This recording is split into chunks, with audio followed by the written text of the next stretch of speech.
What up, Clay Treats? It's your boy, technically Clay, streaming at you from kind of cloudy, I think, St. Louis, Missouri. How's everyone doing out there? I hope you're doing great. I'm feeling pretty good, and I am here for you. Let's see. Since the last time you saw me, let's see. Yesterday, did I stream yesterday? Yeah, I did. That's right. I did my long ass Moist Critical stream yesterday. That's right.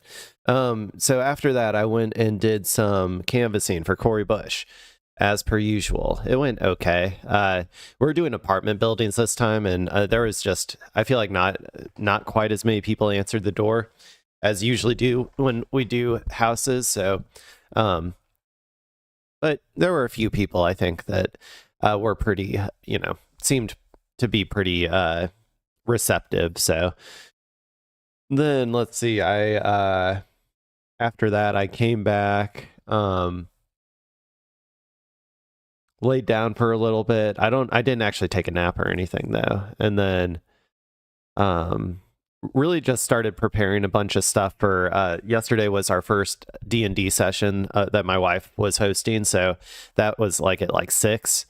So we ordered some pizzas, we had some friends over, and we nerded the fuck out and played some D&D.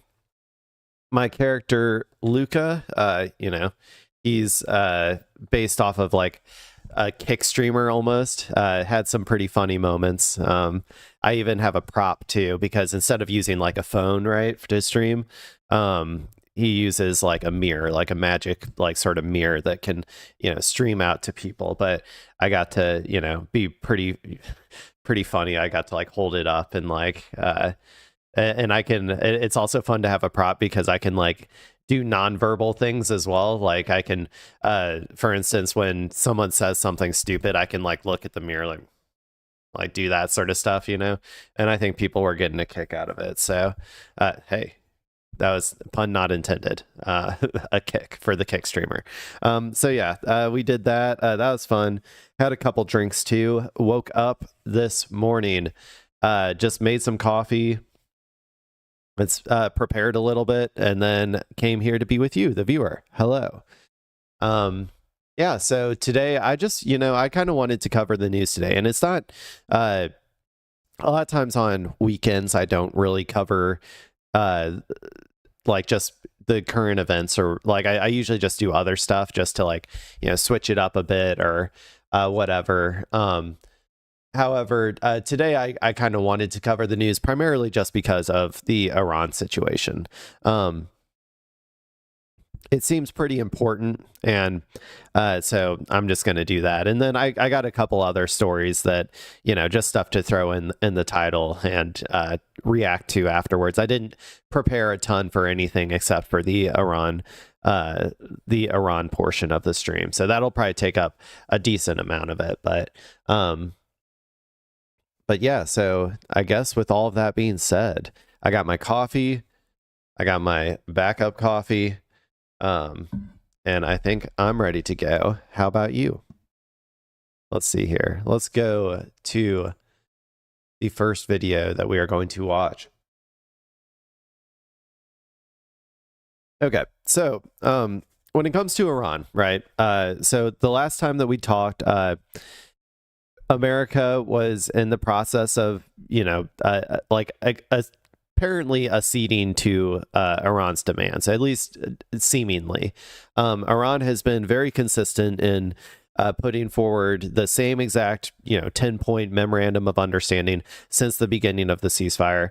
And America, after their, strikes on Iran and Iran's retaliation, seems to have decided to accede to those demands. Now, Trump has gone out into the news and said that all of the leaked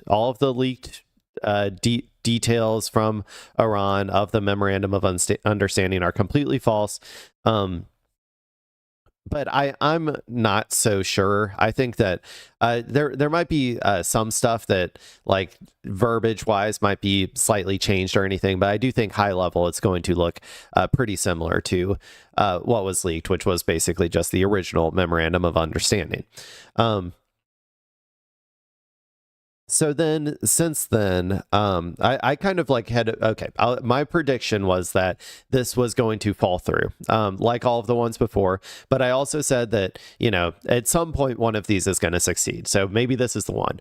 And my opinion on that actually remains unchanged as of today. That might surprise you. But yeah, so since then, Iran has come out and said, okay, we actually are pretty close to agreeing to this deal. Trump said it was going to be signed by today, or like on today. Iran said it's going to take a little bit longer for them to get approval. My opinion is that that's probably because some of the hardliners are saying it's not like good enough or something, or that that Iran is acceding too much to America in a circumstance when America shouldn't get anything, right? So like, I think that there's, probably talks going on behind the scenes.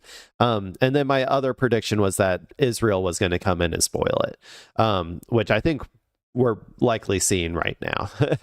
So, I would still say, this is probably the closest we've been, as evidenced by the amount of just generalized freak out that is happening across the Israeli media, the Israeli press, and the Israeli owned press in America as well. So like it's probably like as close as it's ever been. However, Israel is always a spoiler, and if Israel keeps attacking Lebanon, violating the ceasefire, Iran may be forced to strike back. And then what does America do then? It's this recurring cyclical purgatorial hell that we live through, where we just do the same thing over and over again. So that's why I would say, maybe it'll happen this time, maybe it won't. I do think in the next coming months, though, is when it likely will happen because of the global energy supply situation. So with all of that being said, that's kind of like, giving high level overview of what's going on.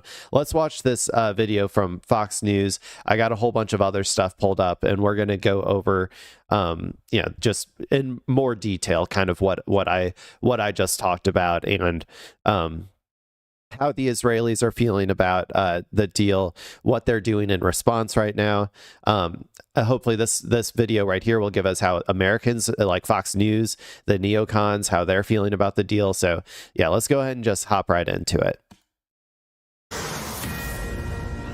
President Trump is set to depart for the G7 conference in France later tonight, where he will be meeting with world leaders. And a lot of people are saying that Trump really wants this deal before the G7, which I think starts tomorrow, if I remember correctly. On the heels of a pending peace deal with Iran, Aisha Hasni is live in Geneva, Switzerland, with all the details. Good morning, Aisha.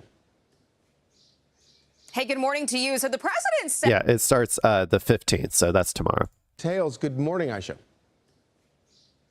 Hey, good morning to you. So the president said that he wants world peace for his birthday. Of course, his birthday is today, and he could get very close to that, at least a peace agreement with Iran. He announced... Our big, beautiful boy. It's his birthday. It's a big 8-0.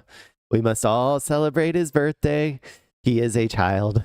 Yesterday that deal will be signed today, although it will happen. Also, it is funny. He is like the one person who actually could enact world peace. Like, but something tells me he's not going to. Cuba's looking real tasty over there. Like, I don't think he's going to stop, man. I think we're going to get some more conflicts coming up.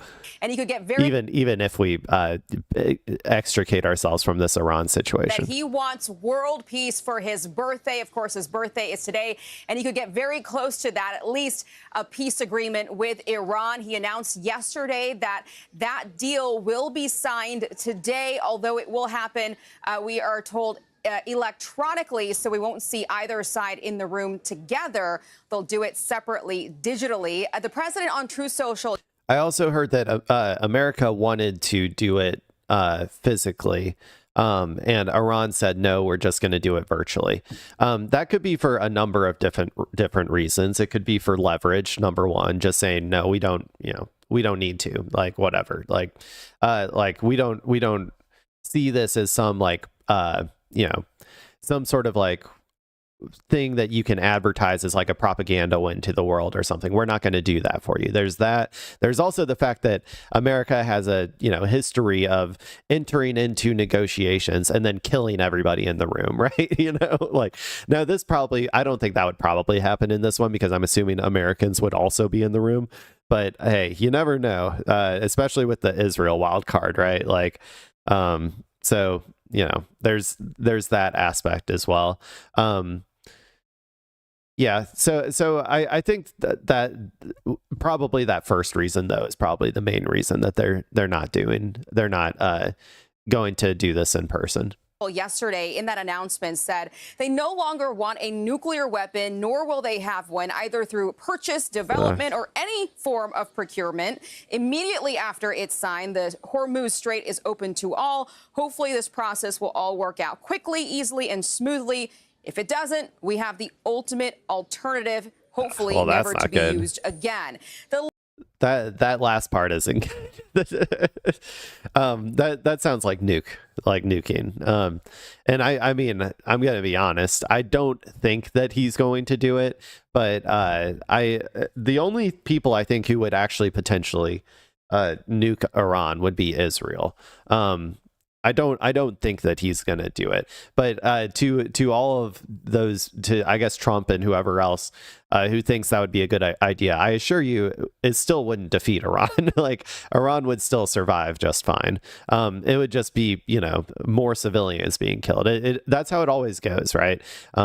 America thinks that if we kill more civilians, then it will apply more pressure, and then that will cause Iran to collapse. But that's not how resistance groups work, right? That's never been how resistance groups work. Applying pressure by killing civilians doesn't do anything. So killing civilians is literally just an exercise in brutality by the people doing it, and it has no impact whatsoever on the actual conditions of the war. The only thing that matters is if you're able to actually hit military assets, military targets, military show that you are going to militarily defeat them. And that's very difficult against a resistance group. And yeah, but anyway, I also wanted to talk about the nuclear stuff again. I mean, how many times do I have to say it? But it's a non-issue. Iran has never wanted a nuke. They've been saying this for years, decades. It's a non-issue, a manufactured non-issue that America uses to say, based on the current circumstances, whatever they need for their current narrative, Iran is weeks away from a nuke, or we've bombed all, or we've solved the nuclear problem, and they're never going to have a nuke again. Like, it depends, just whatever the narrative needs, America just switches up that. So it's such a non-issue. Iran never wanted a nuke. Maybe they do now. But everything that I've seen since the start of the war is that Iran's position on nuclear arms is exactly the same. And I get it, right? I don't even think that I think the Strait of Hormuz situation is more important than having a nuke. Like, I think that they have more deterrence from being able to control the Strait of Hormuz than they would if they had a nuke. So, anyway, that tweet though is that ending. I'm it's not good. Also, I've also heard the Hormuz Strait won't be open on day one, but will be de-escalated in tandem between America and Iran. So we'll see. We'll see what happens there too. Latest from the if it happens at all. Iranians, however, is that it will not be signed this weekend. The spokesperson for the Iranian foreign minister told state media it could, though, happen in the coming days. So we will see. We'll track it today. According to a White House official, the terms include All of Iran's nuclear material is going to be destroyed and removed. The nuclear program is going to be dismantled. None of Iran's money will be released without full compliance. The Strait of Hormuz will be reopened again, and then there will be no Iranian funding of terrorist groups. Now, meanwhile, the president arrives here in Geneva. There's no way, man. There's no way this is going to be the actual conditions. This is what the White House says, but like, I'm just going to go ahead and say it. There is no way that any of this is even going to be in the text of the agreement. Destroy and remove is not going to happen. Iran might blend it down, but Iran is going to maintain that. I am like 95% sure that it's not going to be destroyed. It's not going to be removed. Dismantle nuclear program, that's, like I said before, an arbitrary thing that can be both true and untrue at the same time. So they'll probably say that they will do that. That'll probably be the blending down or whatever. No sanctions relief until compliance. I have heard that that's not how it's going to go either from Iran, that they will want some form of sanctions relief right at the beginning. Maybe not all of it, but some of it. Keep the Strait of Hormuz open. That probably will happen. However, I think open is going to be very vague, and Iran will implement some sort of like environmental fee or whatever at some point. Maybe it won't be immediate, but I think that they will implement that at some point. And it's going to be a joint operation probably between Iran and Oman in order to give it more, legitimacy on the world stage. Ending funding of terrorist groups, that's not going to happen. I don't think that'll be in the text at all. I like that's definitely not going to happen. No Iranian funding of terrorist groups. Now, meanwhile, the president arrives here in Geneva for the G7 tomorrow. He's planning to meet one-on-one with the leaders of Egypt, Qatar, and the UAE. On the sidelines of the summit, we're told that the Israeli Prime Minister Benjamin Netanyahu will not be attending those meetings. President Zelensky is also attending the G7. No plans to. By the way, yeah, so there's also like a lot of stuff happening behind the scenes right now between like the UAE and Iran, and also some of the other Gulf states as well, where I think a lot of them have just kind of realized that that Iran is going to be like the hegemon, right? Like they can't ignore, they can't pretend like they can't pretend anymore that America is going to protect them from Iran. They can't pretend anymore that Israel is going to, be able to counter Iran. Like it is just, they're all starting to come to the realization, because a lot of these countries like the UAE postured really hard against Iran. They were like begging for America to just like keep bombing Iran as hard as they possibly could. And that's clearly like, now they're kind of realizing, oh shit, maybe we shouldn't have done that, because Iran is emerging from this stronger and, as like I said, a regional hegemon, the regional hegemon that nobody can contest. Not Israel can't contest them, Saudi Arabia can't contest them, UAE can't, like the entire Gulf states combined can't contest them, plus Israel. Like it, so I'm gonna quickly like read. Well, not quickly. I'm gonna go ahead and read this article while we're kind of talking about it, but let's see. Dubai, London, June 12th. So this was 2 days ago.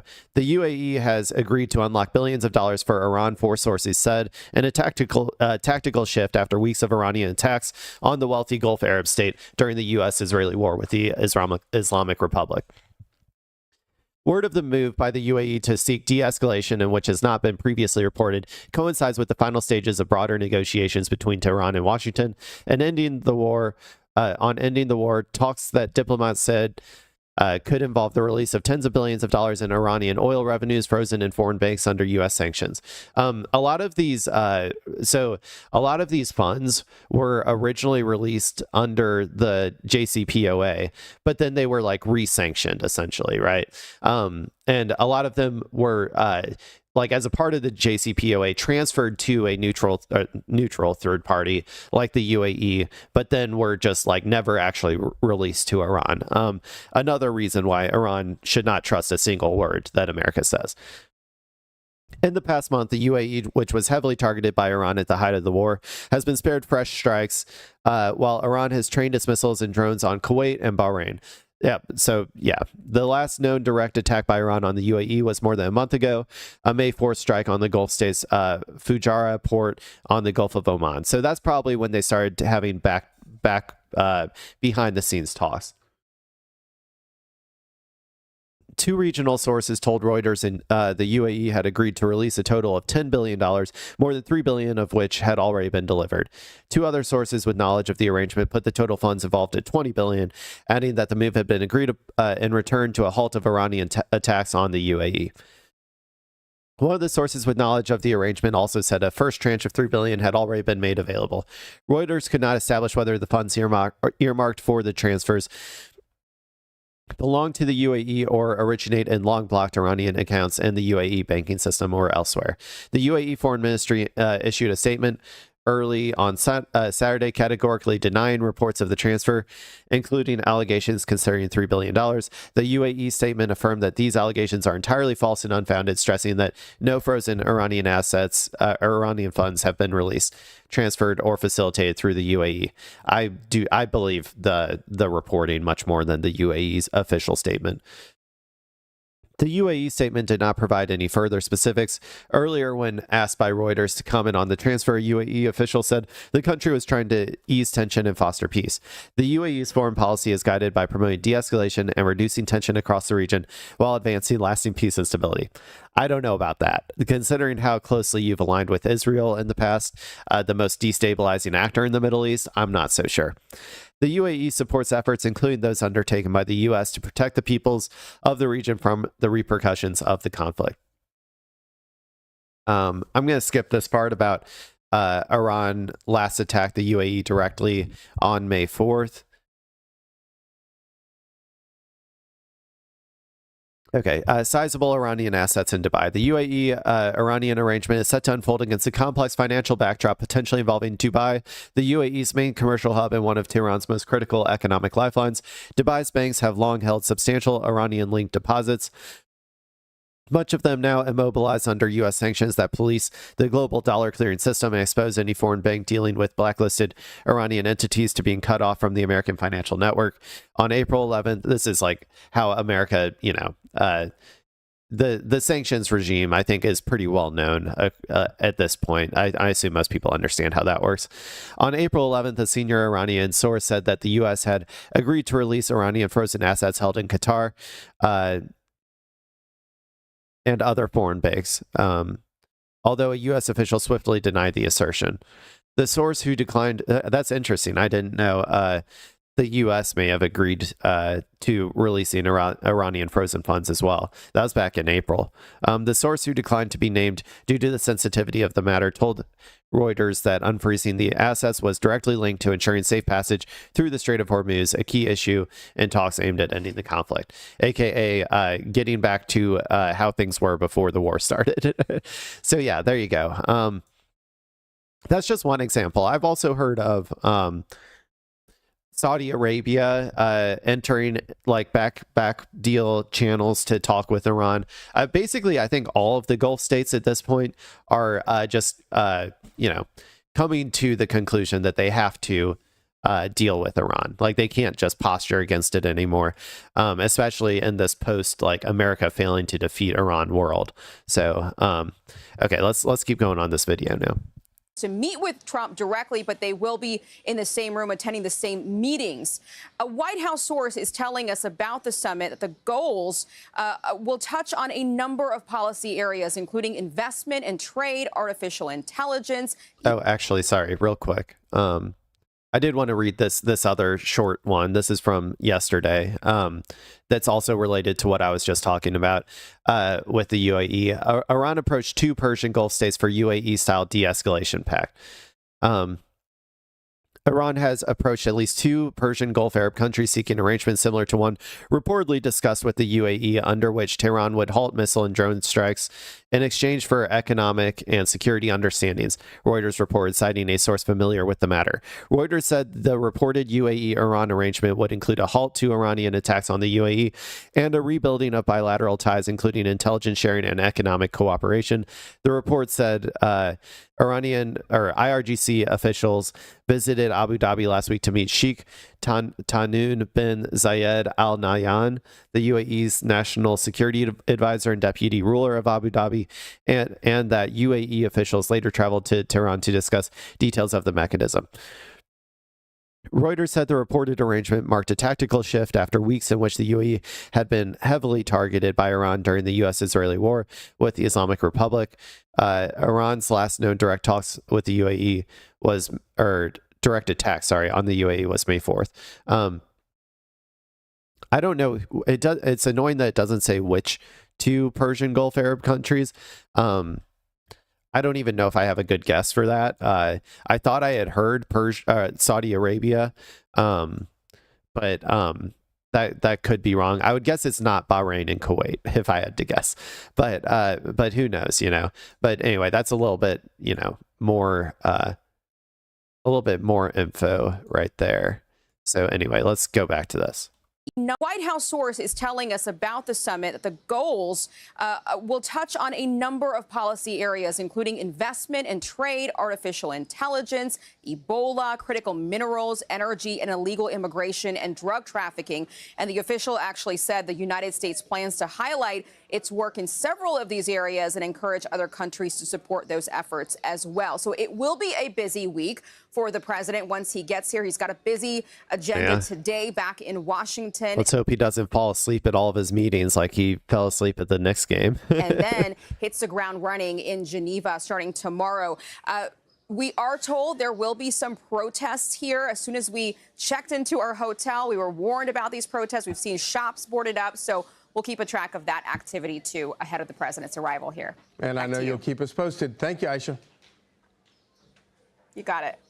Okay, here now is senior fellow at the Hudson Institute, Rebecca Heinrichs. So great to see you this morning, Rebecca. So tell me, first off, just big picture, how confident are you that this deal will come together today and this deal will ultimately prevent Iran from getting a nuclear weapon? So I have very, very low confidence, and it's because President Trump has very good criteria for a good deal. You just saw that great list by your reporter there who listed what President Trump is demanding, and he has not backed off those demands. Total dismantlement of Iran's nuclear program, ending of those Iranian terrorist proxies throughout the region, and opening the Strait of Hormuz without letting the Iranians charge any tolls on that, so it's a free and open waterway again. So far, the Iranians have not agreed to that. They should just agree to that quickly because they have not. Yeah, why don't you just agree to it? Why don't you just agree to all our demands while like we're actively losing this war? Why don't you do it? It's so delusional, man. If this does go through, it will be the deal will look much more similar to what Iran wants than or what Iran is like putting out there as opposed to what America is putting out there. And I can go pull up again what Iran says is in the deal. It'll just take me a second. That demonstrates to me that their will has not been broken, and the IRGC are still shooting at our Navy. We even saw that overnight with U.S. Central Command firing back and destroying launchers. So I am not confident at this point, Charlie. I think the Iranians are trying to get President Trump to back off and relieve sanctions first so they can degrade the United States' leverage against the Iranians. I don't see that happening, so I think we're still far apart. So, and obviously, Iran has done everything it can since the initial bombing campaign that destroyed much of their uranium stockpile to try to hide what they have and to try to keep it buried deep below the mountains in which they were hiding it, and it got bombed. How difficult will, and President Trump often talks about going in there and removing the nuclear dust, as he calls it. Here, just real quick, so that we can see like what is more likely going to what the deal is more likely going to look like. Details per Mara News. So Mara News is, like I always say, it's like the IRGC publication, essentially.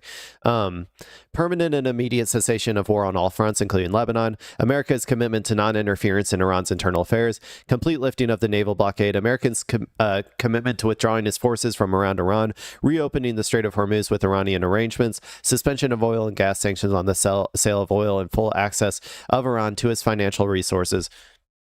the United States and its allies to present reconstruction plans for Iran worth at least $300 billion, 60 days of negotiations to reach a final deal regarding the nuclear file, release of $24 billion in blocked Iranian funds during the 60-day with immediate access to half, establishing a monitoring mechanism to implement the agreement, and having it approved by the UN.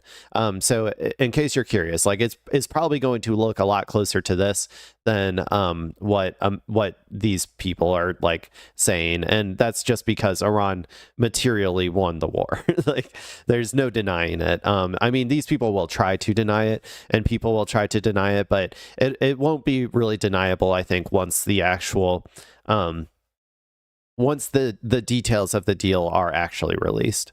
To try to hide what they have and to try to keep it buried deep below the mountains in which they were hiding it, and it got bombed. How difficult will, and President Trump often talks about going in there and removing the nuclear dust, as he calls it. How difficult is that going to be, especially considering the efforts that Iran has gone to further hide that stuff? Well, it's a really important point. So if the Iranians really were interested in good faith in cooperating with the United States, they would not be trying to prevent the United States or international inspectors from having access to the sites that still remain. Hey, you know what you guys used to have? Complete and total access to all of their nuclear sites through the IAEA, the International Atomic Energy Agency. That was all part of a deal called the JCPOA, which was signed by Obama, which released sanctions. It didn't even fully give back all of the frozen funds that Iran had or whatever, but or that Iran controlled. But you know, it still like did some sanctions relief, and in exchange, Iran allowed all of these Western spies to essentially just come in and infiltrate their nuclear sites and stuff. Which, by the way, is how a lot of these like, you know how Israel like often just like kills their scientists or whatever? Like, these aren't like military officials. These are people working in, you know, the nuclear field. Like they might be like, you know, contracted to do something for the government or whatever, but they're not actually military officials.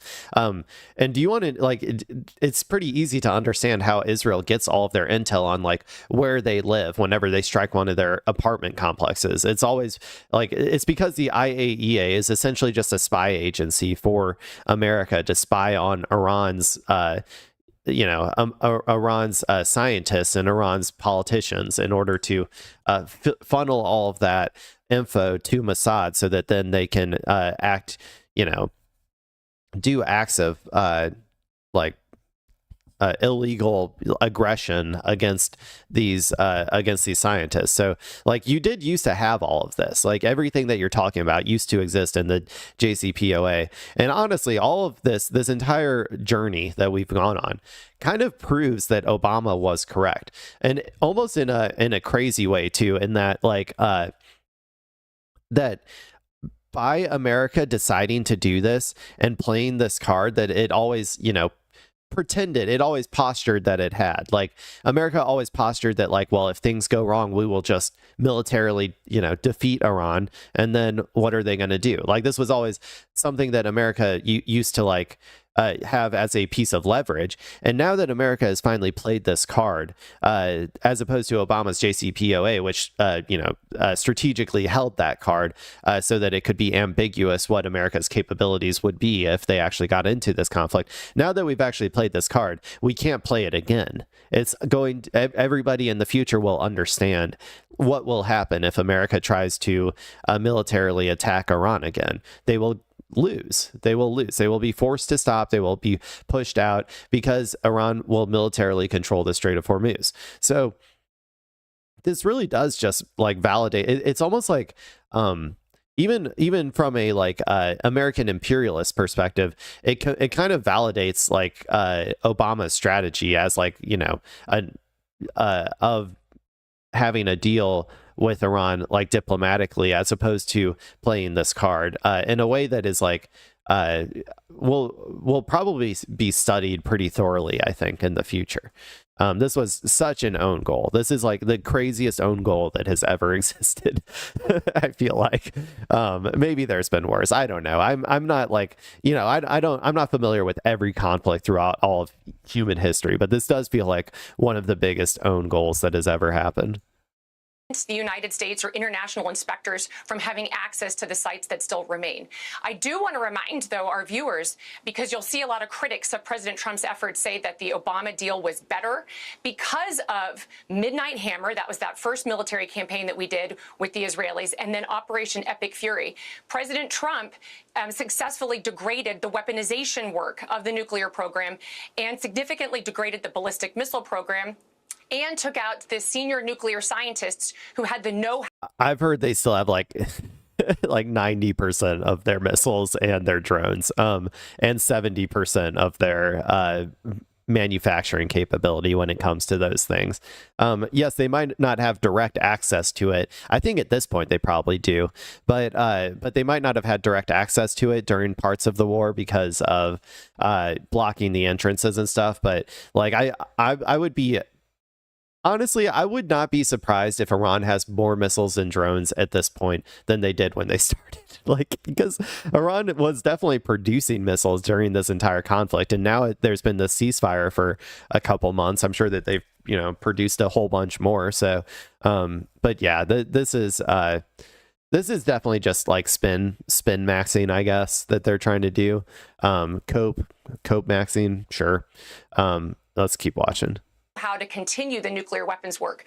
And the Obama deal did not even give us access to those nuclear scientists. Now they're gone. Did not include. Yes, it did. The JCPOA allowed for the IAEA to go in and inspect them at any time they wanted. Like, man, do I have to like fucking look up the JCPOA and read the contents of it?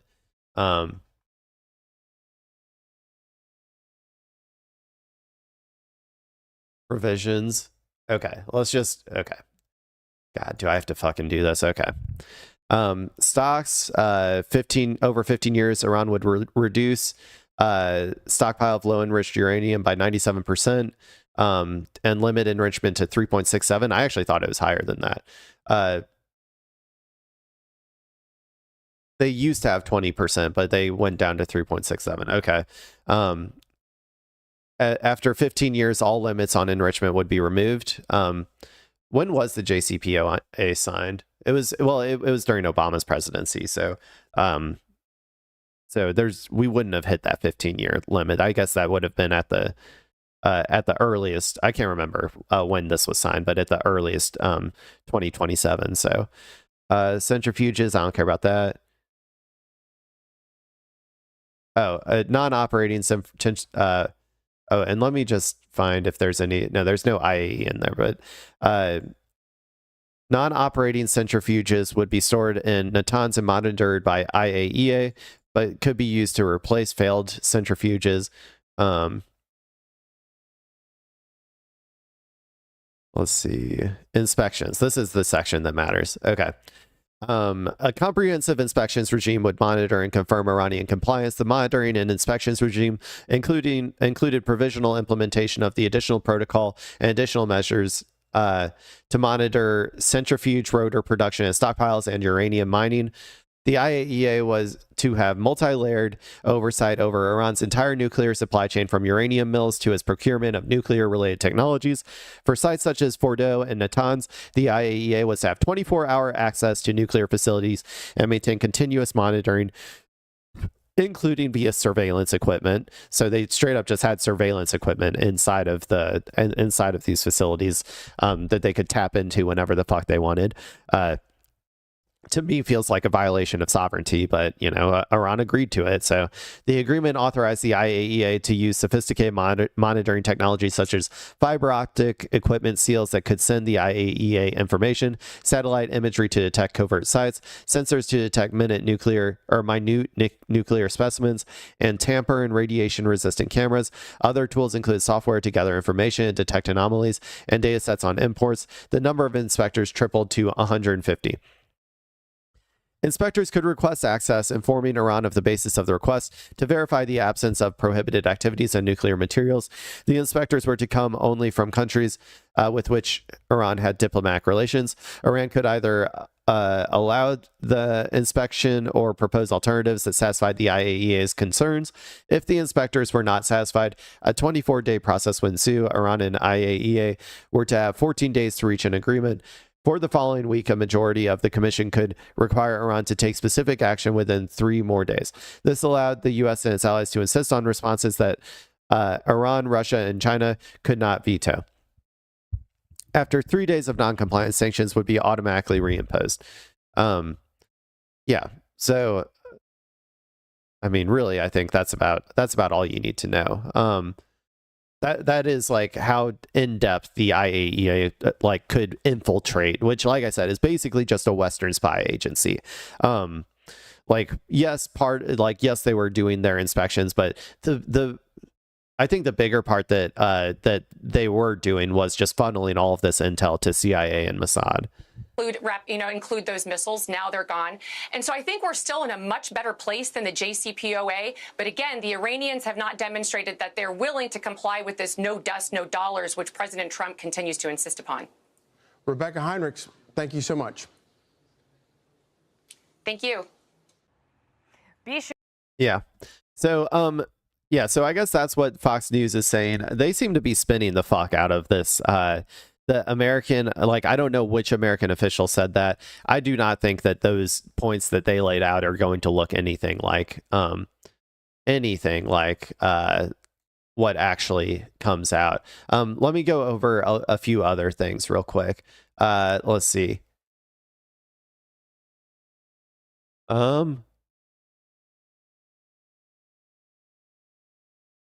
Okay, we're going to start with this one real quick. So this is from the Times of Israel.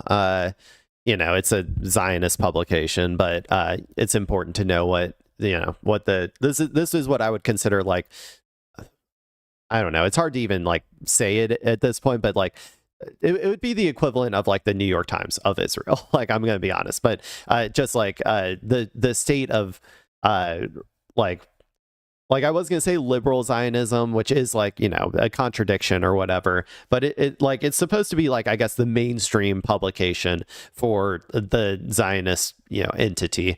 And it is it often has, like the obvious bias that comes with that. So anyway, so they are very much, a pro-Israel, like non-objective reporting. So a senior Iranian official, deal draft says Tehran won't produce or acquire nuclear weapons, will dilute uranium stockpile. This is what I was saying, what I think is likely to happen. A senior Iranian official tells Reuters a final draft of the Memorandum of Understanding with the U.S. covers a range of issues from Tehran's nuclear work to reopening the Strait of Hormuz and U.S. waivers on oil sanctions, with a final deal to be discussed in the 60 days following agreement by the two sides. The Iranian official says the draft memorandum includes the following. Iran immediately reopens the Strait of Hormuz to all commercial vessels, while the U.S. lifts its naval blockade on Iranian ports. Those two things, I'm assuming, will be in tandem. Just because Iran has already been burned once, where Iran opened it up and then America, said, and then Iran closed it again. So it's like, I think it has to be done in tandem if we want it to, because if America doesn't do it, then Iran will just reimpose it. The U.S. agrees not to impose any new sanctions on Iran until a final deal is reached.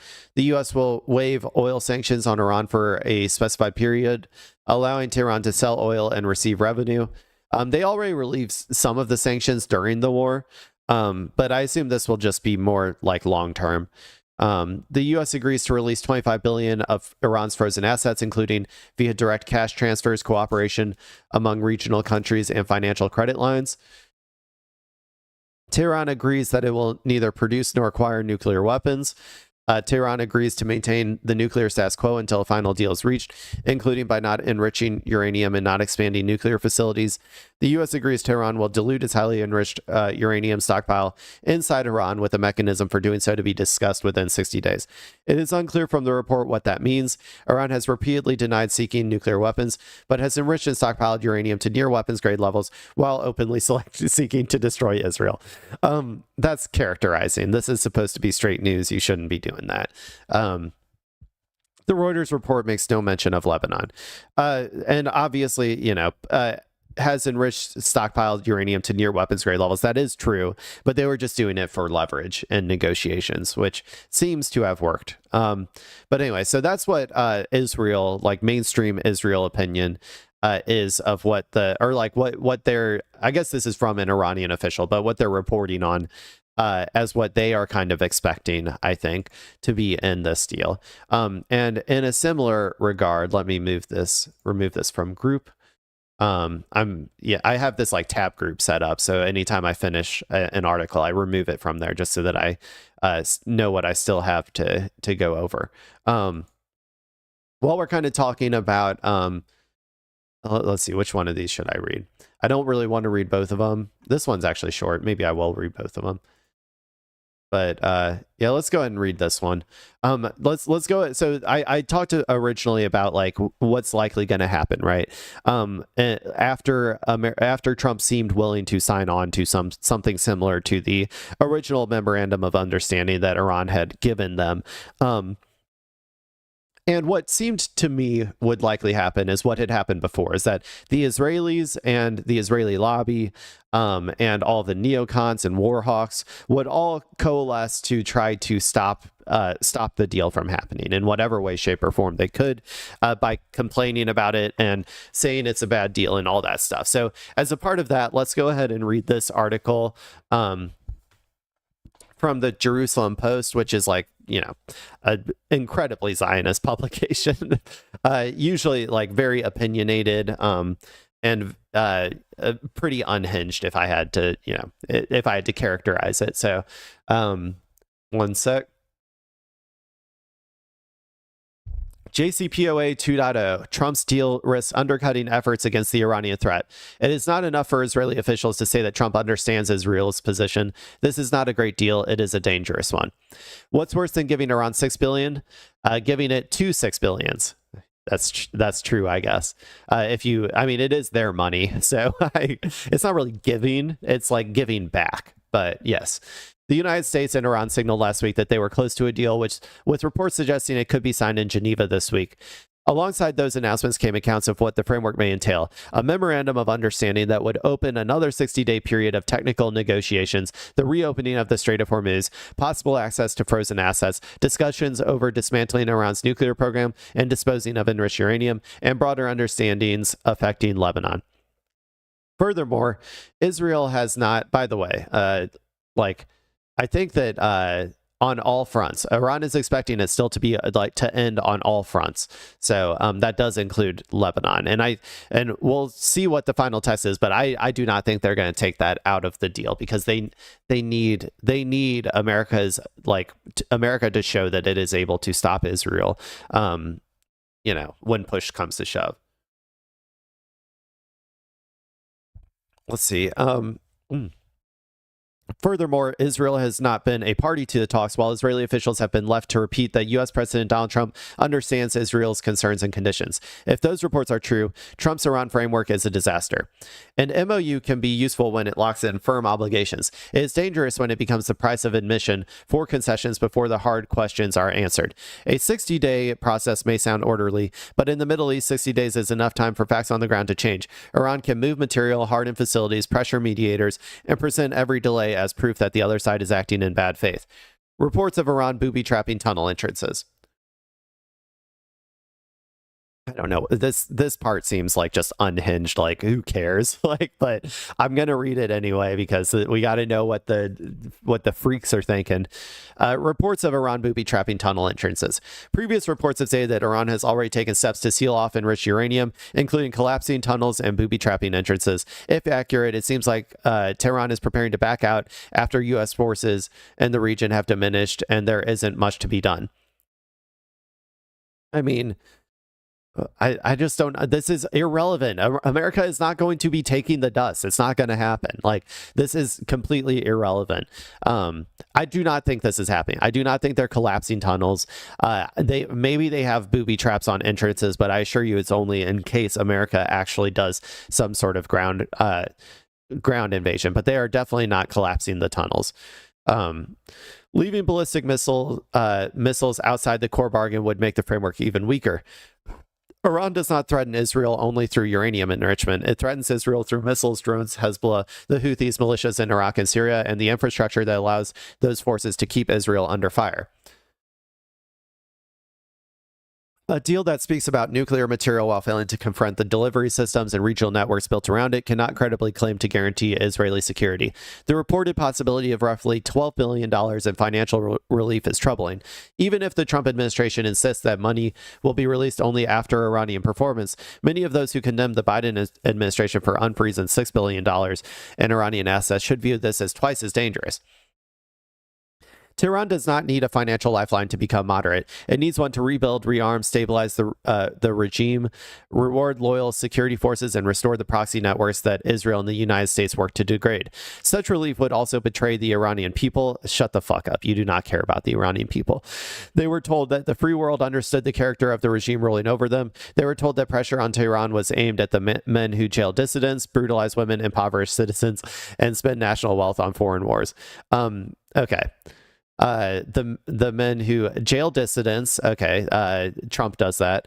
Brutalize women, that's the entire Republican administration's like one of their core goals. Impoverish citizens, we are certainly being impoverished right now. And spend national wealth on foreign wars. He's just talking about America. Like, this is such projection. Now, obviously, they live in Israel where they do, some of this stuff as well. But yeah. And the question you should be asking yourself, who wrote this? By J Post Editorial. What a name. I'm just kidding. But yeah, the question you should be asking yourself is, why is this deal worse, right? Why is this deal worse than Obama's from your own perspective? Why do you think Trump is acceding to more demands to Iran in this particular circumstance than the JCPOA? This is the funny thing about the Israelis and Israeli society is they're so far right and extremist that they like and believe in like fascism so hard that they like legitimately believed that Trump was going to be like more of an ideological like commit more to the ideological project of Israel than say like Biden or something. Biden was an ideological Zionist. Like I firmly believe that Biden would have been would have potentially been like more hawkish on behalf of Israel than Trump is being right now, because he has an actual commitment to Zionism. Trump only has an ideological commitment to himself. Like he doesn't. I mean, yes, like buying into like Zionism and stuff is like blob think and neocon think, and like it's going to have a lot of influence on him for those reasons, but he is personally not a committed Zionist, and so I don't think like he will give a shit about Israel's perspective when it comes down to it, unless they have some sort of like blackmail on him or something. But the main thing that they need to understand is that the reason that this deal is worse is because America tried and failed. It tried its card, the card that it always was playing or like pretending like it would play in order to pressure Iran. It always said, we can always attack you whenever we want. And guess what? It's not going to go good for you. So you should agree to our demands. Now they've tried that and it's failed. And so, of course, this is going to look worse from your perspective than the JCPOA. That's only logical. It's only logical. Let's see. A repeat of Obama-era agreement. This smells like JCPOA 2.0. The original nuclear deal was sold as a pragmatic way to delay Iran's nuclear ambitions. In practice, it gave Tehran time, money, and legitimacy while leaving too much of its regional aggression intact. The current framework risks repeating the same mistake. Under a new label, early concessions, vague sequencing, delay talks. By the way, it's always also funny that like the JCA was clearly violated over and over again by America, and also was like better. It gave more to America. It gave more to America than it did Iran. Like, it was not some amazing thing for Iran. It was good, don't get me wrong. They got some sanctions relief. That was, a big deal. But it definitely wasn't some huge giveaway. But I don't know. They always frame it that way. So what are you going to do? The current framework risks repeating the same mistake under a new label. Early concessions, vague sequencing, delayed technical talks, hopeful enforcement, and a refusal to confront the full architecture of Iranian power. It is not enough, because you couldn't defeat Iranian power. It is not enough for Israeli officials to say that Trump understands Israel's position. Understanding is not the same as agreement, and agreement is not the same as enforceable language. Israel will face the consequences if Iran cheats, if Hezbollah is strengthened, or if the northern border. Well, you're doing your part in strengthening Hezbollah right now as well. Let's be real. I assure you that Hezbollah has more members now, more people joining, more recruits. Hezbollah is in the process of becoming stronger right now, in the same way that Hamas is now stronger because they have more recruits. They have more people than they did when it started. All of these, the more civilians you kill, the more you strengthen the resistance movements. And Israel just has such a hard on for killing civilians that I don't know, they will do it even if it is strategically deleterious to their position. Or if the northern border becomes another arena where Jerusalem is pressed to show restraint while enemies reload. One sec. The reported Lebanon component is deeply troubling. Any concession that pressures Israel towards a cessation of fighting in Lebanon without hard guarantees on Hezbollah disarmament, Iranian funding, and cross-border fire would weaken Israel's right to defend its citizens. No state can be expected to outsource the security of its northern communities to promises made by Tehran.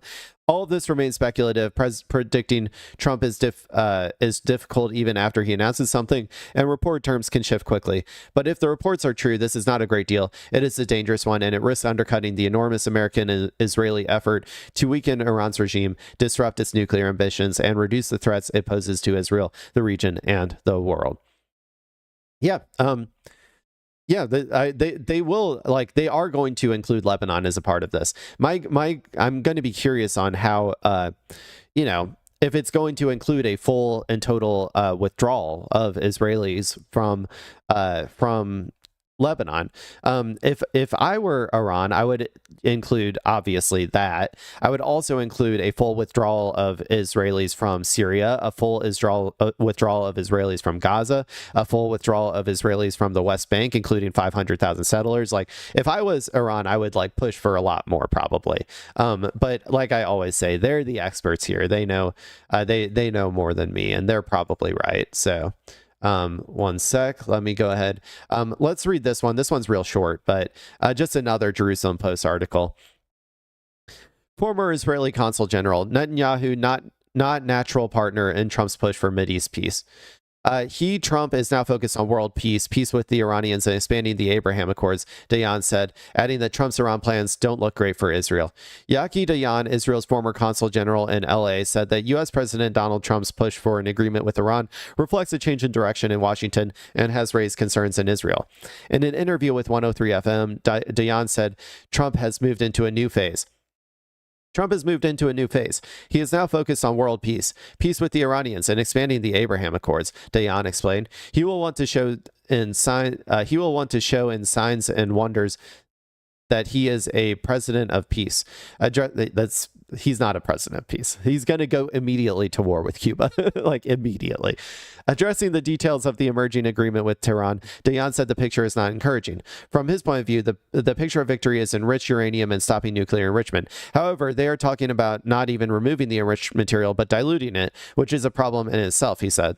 All of this happening while, within 60 days, Trump is lifting the economic siege, the tool that was really effective and the only one left. It does not look great. It wasn't that effective. Let's be absolutely clear. Iran could have lasted indefinitely with this quote-unquote economic siege. in the same way they lasted indefinitely with sanctions. So U.S.-Israel's interests are dissimilar in Lebanon. Dayan confirmed that there is a clash of interests between the U.S. and Israel regarding Hezbollah in Lebanon. There are many cases in which the interests of the U.S. and Israel overlap, but there are cases like in Lebanon and now in Iran where they do not overlap. And then the American interest outweighs Israel's. Obviously, you're our client state. What the fuck? Of course. Israel did not want to see such an agreement because we had the feeling that as long as the murderous regime in Iran remains, the motivation to destroy the state of Israel has not ended. At that point, 103 FM asked whether Trump was humiliating Prime Minister Benjamin Netanyahu with his remarks. Dayan said that this is a characteristic style that is not reserved for Israel alone. That is the Trump style. There is no special treatment here, the former consul general said. Sometimes when Trump's Trump kicks in, there are no protected people and no immunity, including Netanyahu. There's no doubt that the two have a very good relationship, but Trump is now in a phase of world peace, and I'm not sure he necessarily thinks Netanyahu is the natural partner for that. Yeah, no shit. The person who is actively invading 7 countries at once, like, yeah, no. I don't think he's going to be a partner for world peace. So there's kind of the Israelis freaking out a little bit at the Jerusalem Post, at least. And then here's another, well, okay, we're going to have 2 things here. We're going to start with this one. This is the last portion. This is from the Mer News network, or Mer News Agency. Israel preparing to stop ground operations in Lebanon. So, like I said, this is like the IRGC publication, essentially.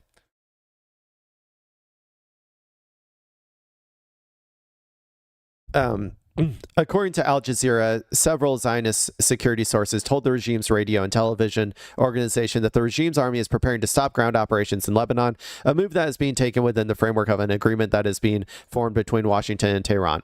The report cited the sources as saying that in continuation of the Zionist regime's excessive demands, the regime's military will not withdraw from the safe zone in southern Lebanon within the framework of a potential deal. It's saying that in continuation of the Zionist regime's excessive demands, the regime's military will not withdraw from the safe zone in southern Wait, sorry, this one's hard to read. The reports cited the sources. These are Zionist security sources. Okay, so these are Israelis, as saying that in continuation of the Zionist regime's excessive demands, the regime's military will not withdraw from the safe zone in southern Lebanon within the framework of a potential deal. According to security sources, the issue of the presence of Zionist forces will be decided by future negotiations and consultations. It seems that Hezbollah's powerful response to the Zionist regime's breaches of ceasefire between Lebanon's government and the Tel Aviv regime, and the warnings by Iran that include the Lebanese front in the potential deal are the major factors forcing the occupying regime to stop fighting. That was a confusing one. I don't quite I don't quite understand exactly what they're saying here. It says that they're the title is like Israel is preparing to stop ground operations, but the regime's military will not withdraw from the safe zone in southern Lebanon within the framework of a potential deal.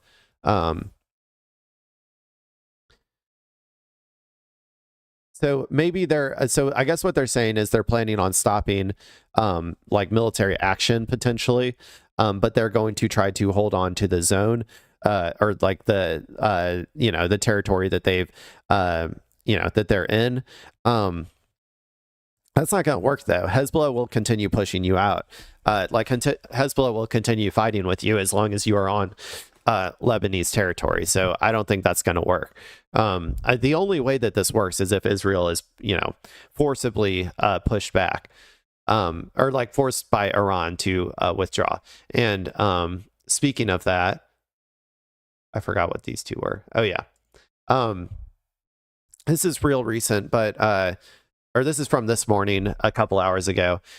Israel has begun targeting Beirut again. So I've talked about it before, but I guess I should stop calling it a strategy. But what always happens when Israel is forced to concede on military or strategic, things based on a power that is like like for instance, based on Iran being more powerful than Israel, or like Iran imposing its conditions on Israel, or Iran forcing America's hand, which then forces Israel to do something that Israel doesn't want to do. What does Israel always do? It kicks the puppy.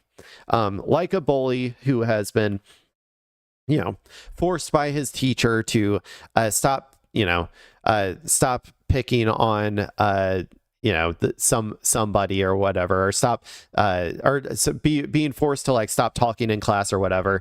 As soon as recess comes, he goes out and beats up the smallest kid that he can possibly find in anger, right?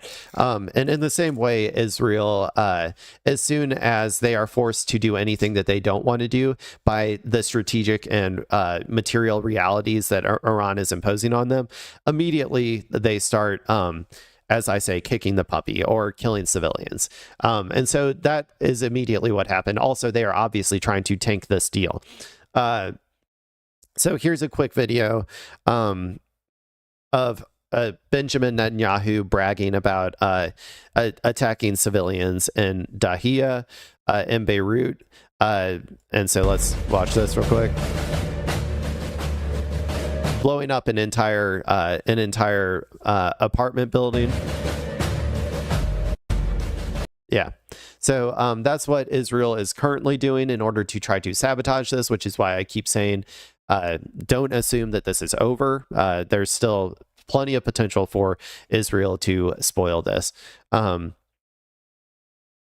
And so, according to the Iran Observer, Tehran may now carry out missile strikes on Iran. So let me see if there's anything new that's happened since I started broadcasting.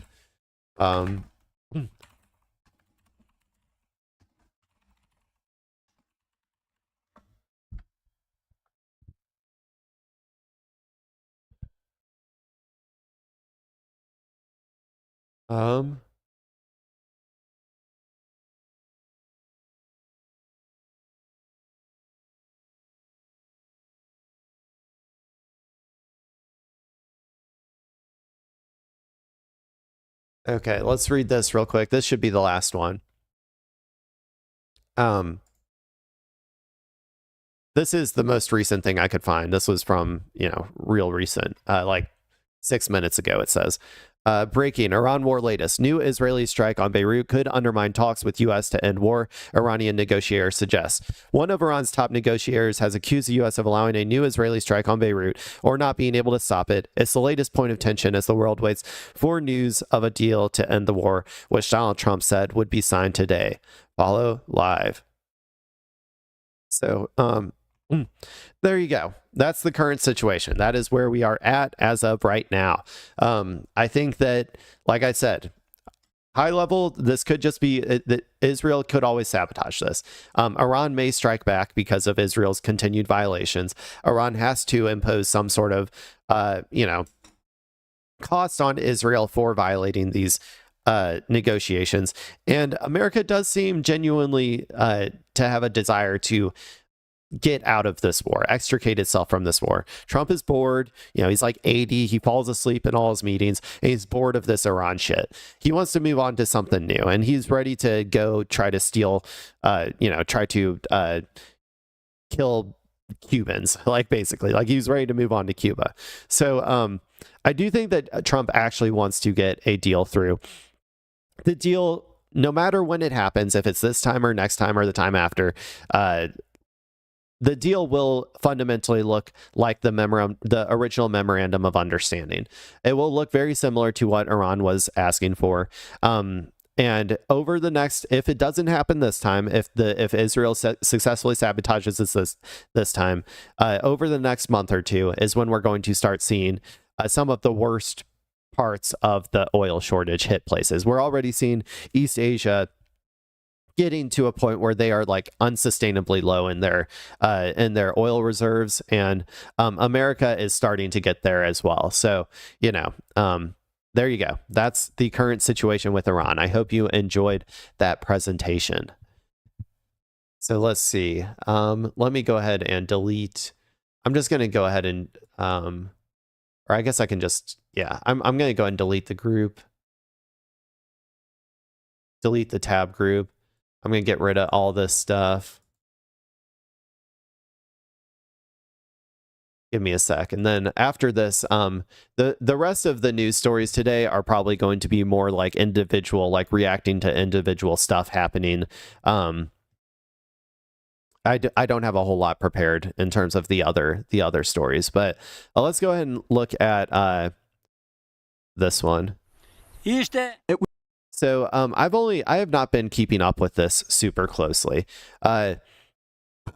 So Donald Trump's son-in-law, Jared Kushner, I don't know, the guy he wishes he was, I guess, because he gets to have sex with, is it Ivanka? Which one? Who is Jared Kushner married to? I forgot. Yeah, it's Ivanka. Okay, I always get Ivanka and Ivana mixed up in my head. But yeah, anyway, that was just a joke, people. Obviously, Trump does have weird feelings for his daughter, though, given his previous comments. But anyway, that's beside the point. That is not related whatsoever. It's just something that we should always keep in mind. So apparently Kushner wants to do some, I think, development of a resort or something on Albanian land. And as far from what I can tell, the Albanian people are not happy about it. I don't know if he's the only one or if there's multiple, multiple pedo billionaires that are trying to come in and do these sorts of developments. But yeah, let's go ahead and watch this video. This is from Reuters. It looks like we're going to be getting perspectives from Albanian citizens or Albanian, people on what they think about all of this. So let's start with this, and maybe I can pull up an article or something about it as well. It was the end of the world. The end of the world. When Kostak Konomi approached what he says is his land on the seafront in southern Albania last month, he found a barbed wire fence and men in black uniforms refusing him entry. It was now part of a luxury resort planned by international investors, including US President Donald Trump's son-in-law, Jared Kushner. Konomi learned this later from news reports. When the guards of the security company did not allow me to go to my own... Dude, can you even imagine if this shit happened in like fucking like Texas or something? Like, you know what I'm saying? Like, can you imagine if like you were like a Texas rancher and one day let's say China just decides to just start building like a luxury hotel on your property? Like, can you imagine what would happen? Like, this is crazy, dude. This is crazy. Like, you can't be doing this shit. This is like I don't know if the Albanian government agreed to this or what, without like properly compensating these people, or I don't know, but like this is just wild. Like that would be like there would be riots, right? Like there would be straight up like the entire state of Texas would like arm themselves and go like mow down anybody who tries to do development like on this like land that was like stolen essentially by China. Like if that happened. But yeah, I'm curious. I think I have an article that I can maybe read to give more details about it, but let's go ahead and finish getting this guy's perspective. Land, even just to go and rest. When they did not allow me to enter here, I felt imprisoned. They took my freedom. They took my livelihood. They took my land. Why shouldn't I leave it as an inheritance to my children? Mass protests have erupted in the capital. Those are some pretty big protests too. Tirana, demanding the work be halted and calling on President Edi Rama to resign. Rama, who has championed the project, told Reuters it was a private deal and nothing to do with his government. This is blessed for the country. Konomi is...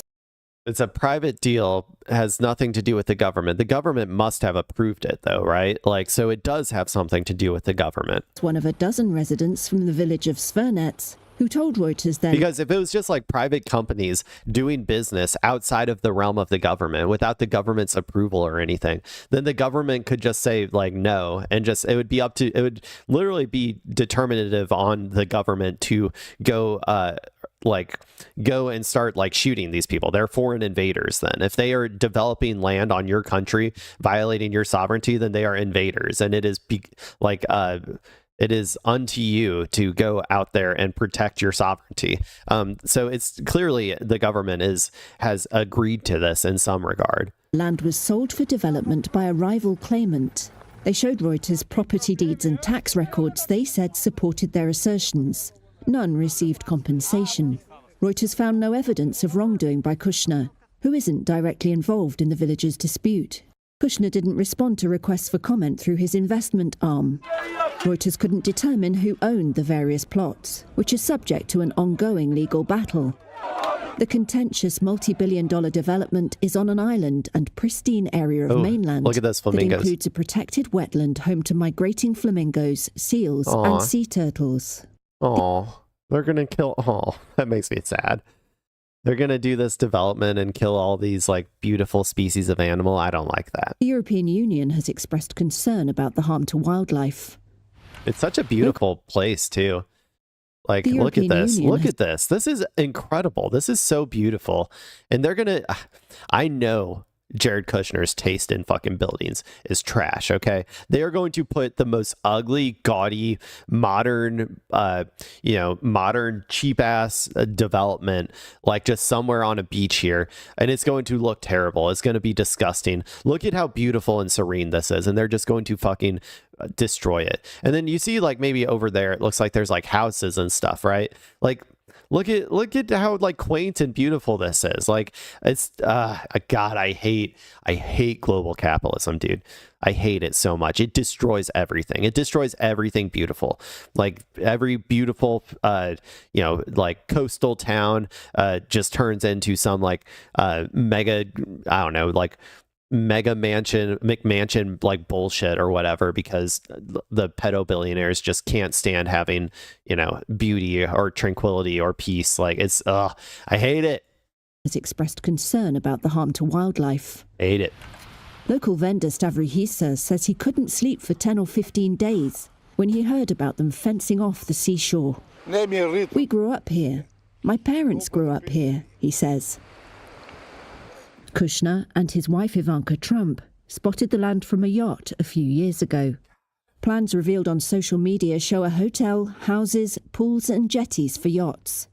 But the villagers have other ideas. This is why we need to seize all of these people's wealth. A billionaire rides a boat next to a beautiful land. Like, look at this shit. Gets on his fucking yacht and rides next to this and thinks, I want that. And then he has the means to go take it by just having that much wealth. These people cannot be allowed to do this shit. No one person should be able to do that. This is I don't know, man. I don't know. This is the shit that makes me really we need a fucking revolution now. We need to get this shit under control. Revealed on social media show a hotel, houses, pools and jetties for yachts. But the villagers have other ideas, namely a court order to halt the project, according to their lawyer. They say they weren't consulted and received no payment from the land being sold off. Poor record-keeping, complex history and local corruption mean land disputes are common in Albania, lawyers and officials said. Konomi says the villagers need officials to back them. We need a decision from the government, from the Land Registry Office, stating that all those who have the act of taking land into ownership should not face obstacles when registering in the Land Registry Office. Then come and let's talk with anyone at all, whether they are from America, England or Germany. We don't care at all. Yeah, I like what those guys were doing, tearing down the fences. Make this shit costly, dude. Make it expensive for them to do this shit. Like, I'm not advocating for any sort of violent crime, but burn their materials, light them on fire. Destroy all of their stuff that they're planning on using to build. Just constantly,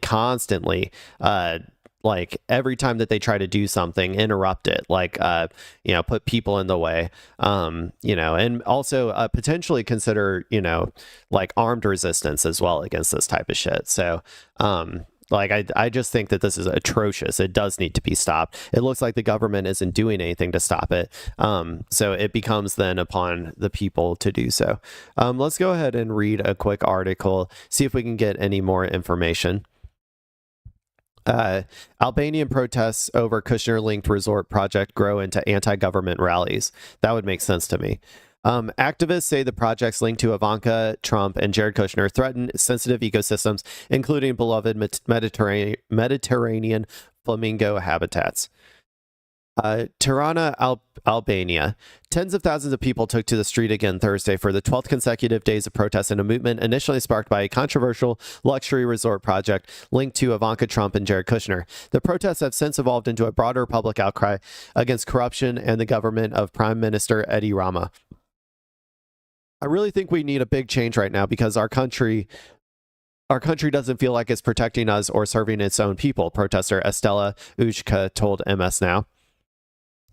The demonstrations began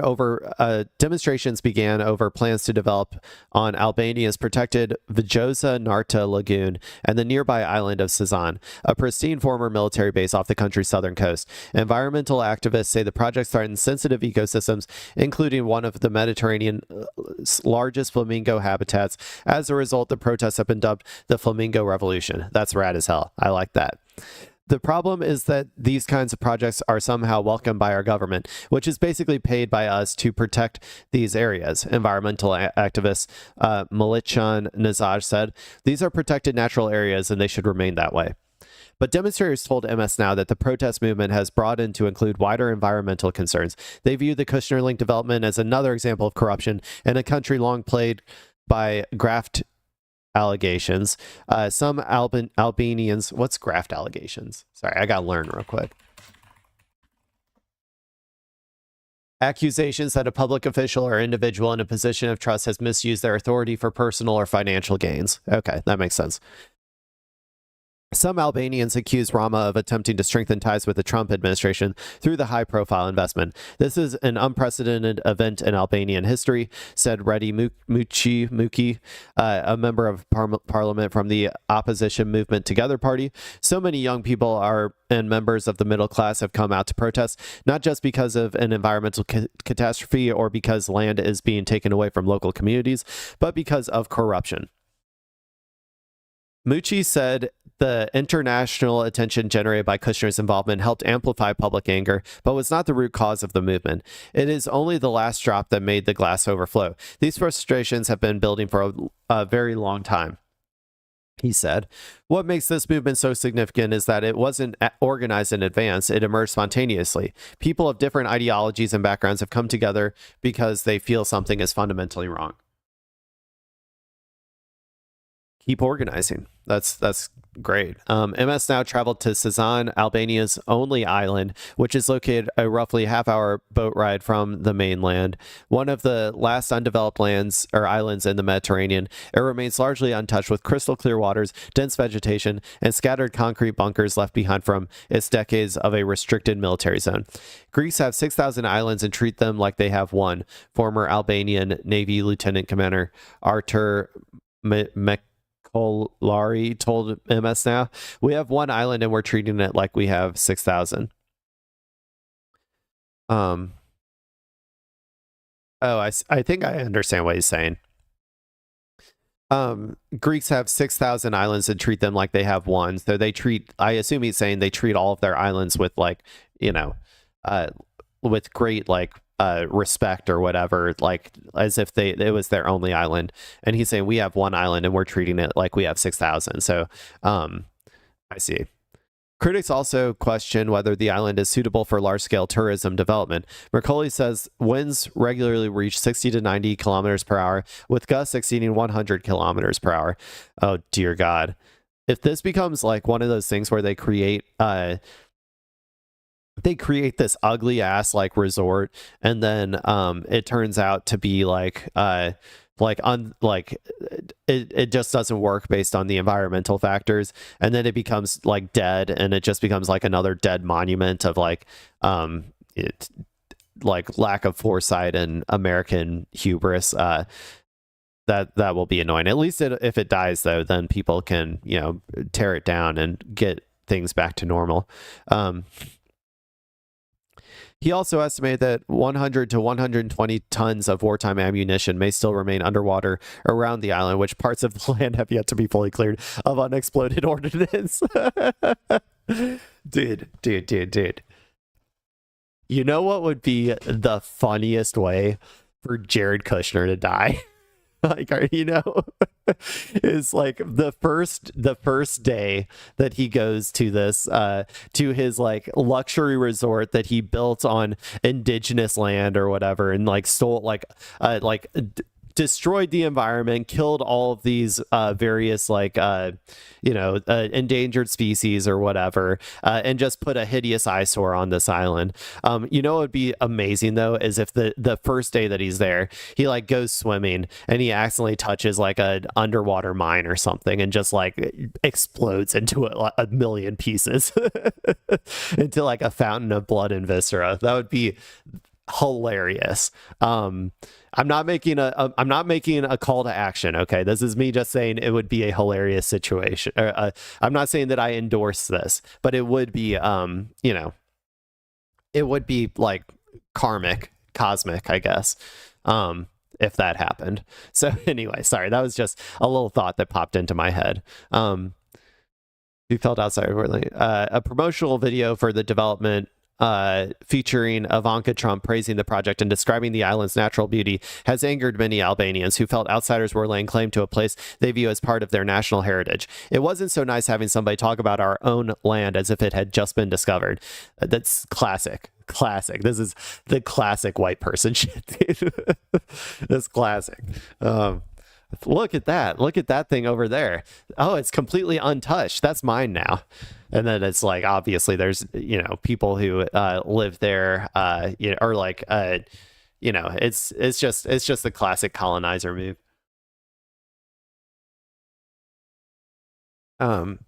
This was Ushka said that was one of the things that really triggered people. Protesters now hope sustained pressure will eventually force Rama from office, but the prime minister has shown no signs of backing down. Rama has defended the project, arguing that it will inject billions of dollars into one of Europe's poorest countries, creating jobs and transforming the country into premier Mediterranean tourism destination. Ugh.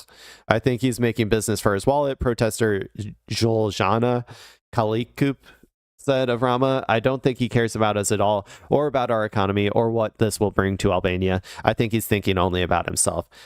Yeah, I mean, this isn't for the average, like, look, tourism can inject money into the economy of a country or into the coffers of a government, but under capitalism, this money isn't going to get distributed to the people, probably. I assume Albania is a capitalist country.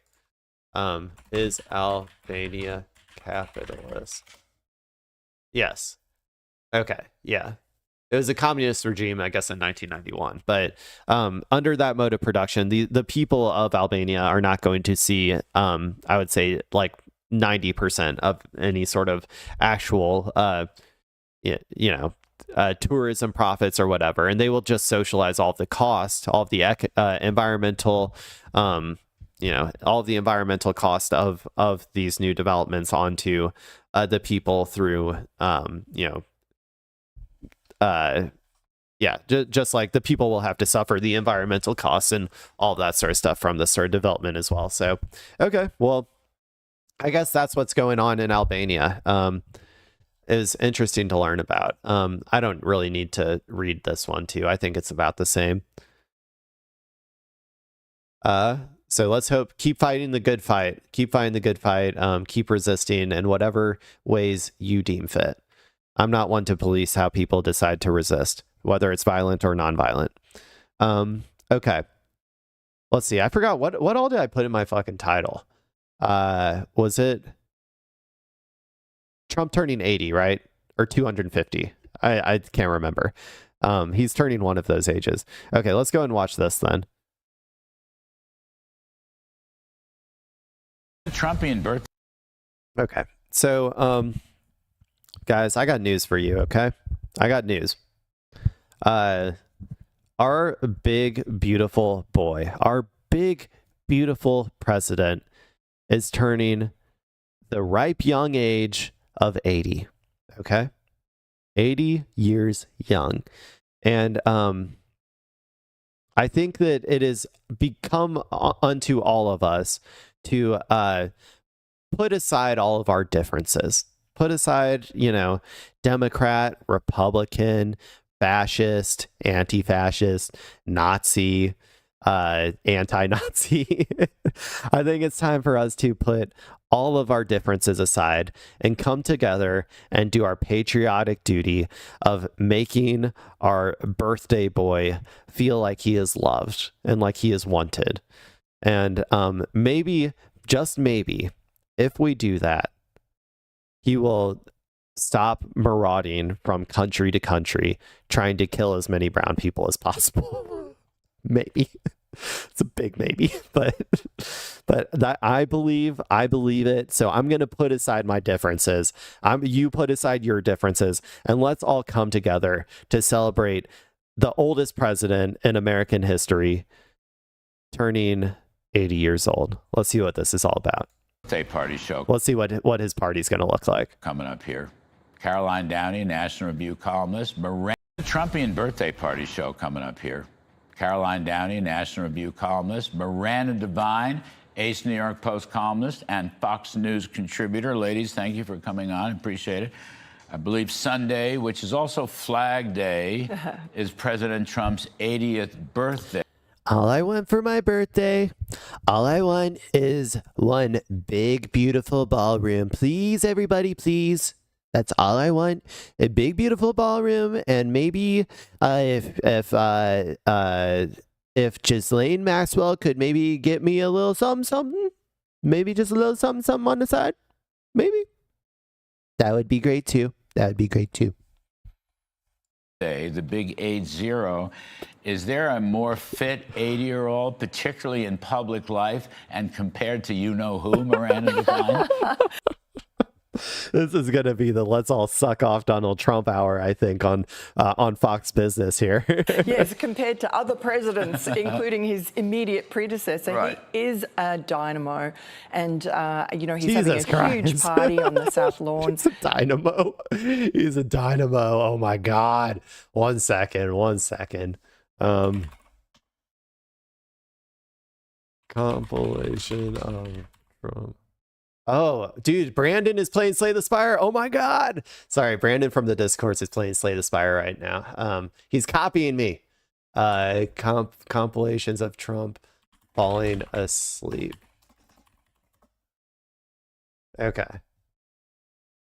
Let's just look at our dynamo real quick. I was hoping to get a compilation, but here we go. But this war is going on, and the president is trying to end it, not because, listen, we got a million things to focus on in the world as a country, but he's the only leader in the world that can help end it.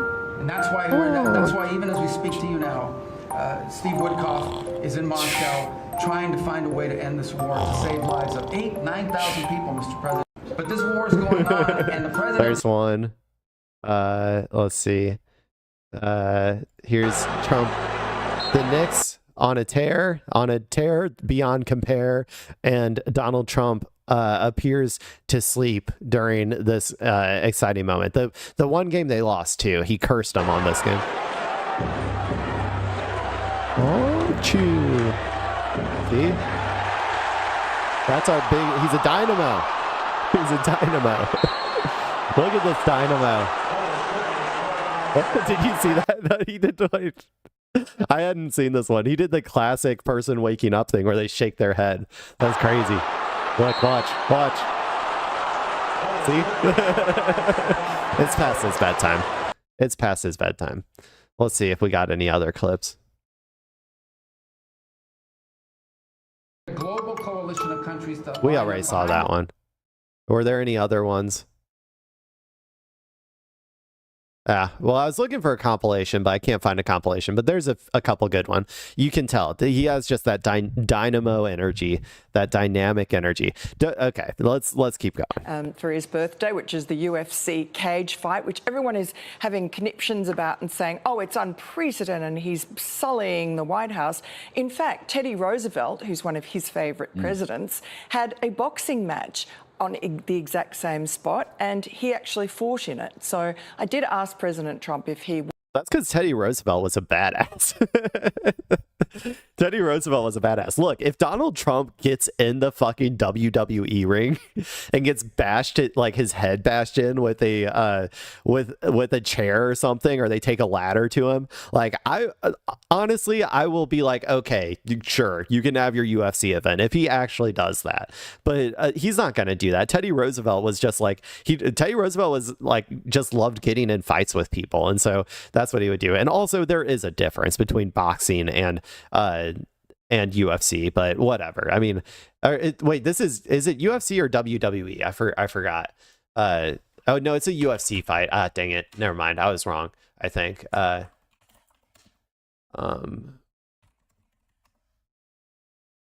Okay, sorry. I was thinking WWE. I got a little bit confused. It's UFC. So if Trump, okay, let me retract that. Rewind. If Donald Trump decides to go in there and start grappling and like get in a UFC fight with these people, then I will allow it. I will allow him to go forward with this event. I will not complain about it anymore. I will praise his virality and fertility and dynamoism and all of that stuff, just like these people, if he decides to do that. Would get into the cage and have a little bit of a brawl. No. And he sort of considered it. And then we both agreed that probably Melania Trump would not be impressed. But really, truly, importantly, his health at age 80. What did you say when you did your podcast with him? He's 14. Dude, he is visibly dying in front of us, okay? He is dying and embalming himself in front of us. Like, you can't say that he looks good. You can't say that he acts good. He falls asleep all the fucking time. He's incoherent all the time. He probably has Alzheimer's because he keeps going into the doctor to get, one of those intravenous thingies into his hand, and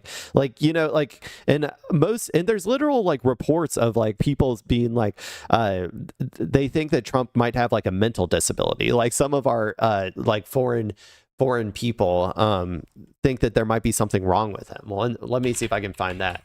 Foreign Iran thinks Trump might. Is that it? Look at this. This is crazy. This is fucking crazy. Iran said to enlist psychologists over concerns about Trump. Psychologists joined talks. Iranian sources say senior psychologists were brought in to assess and tailor communications for Trump, who they believe is mentally impaired. Trump insists a settlement is close while blah, blah, blah, blah, blah. I mean, we did the Iran, movie hour earlier, so we don't have to keep talking about that. But let's see. Investigative journalist Jeremy Scahill reported, citing Iranian sources, that Tehran's negotiators have added senior psychologists to their team to shape communications for President Donald Trump. The Iranians allegedly believe Trump is legitimately mentally ill and operating in an impaired state. I mean, say what you will about Biden. His brain was leaking out of his ears and he was old as fuck. But at least he I think just left everything to his handlers.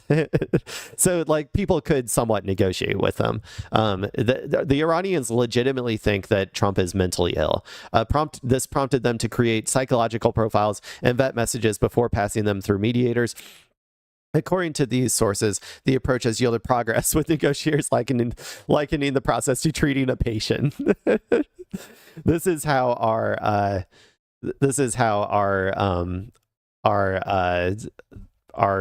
empire dies, is with an 80-year-old senile old man falling asleep in the most important geopolitical meetings of all time. You know what I'm saying?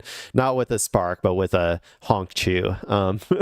Iran's reported strategy illustrates how perceptions of a leader's mental and physical health can influence diplomatic ties. Trump, approaching his 80th, which is what we're talking about right now, has faced renewed scrutiny over reports of dozing during cabinet meetings, visible bruising, swollen ankles, and a neck rash in high-stakes negotiations.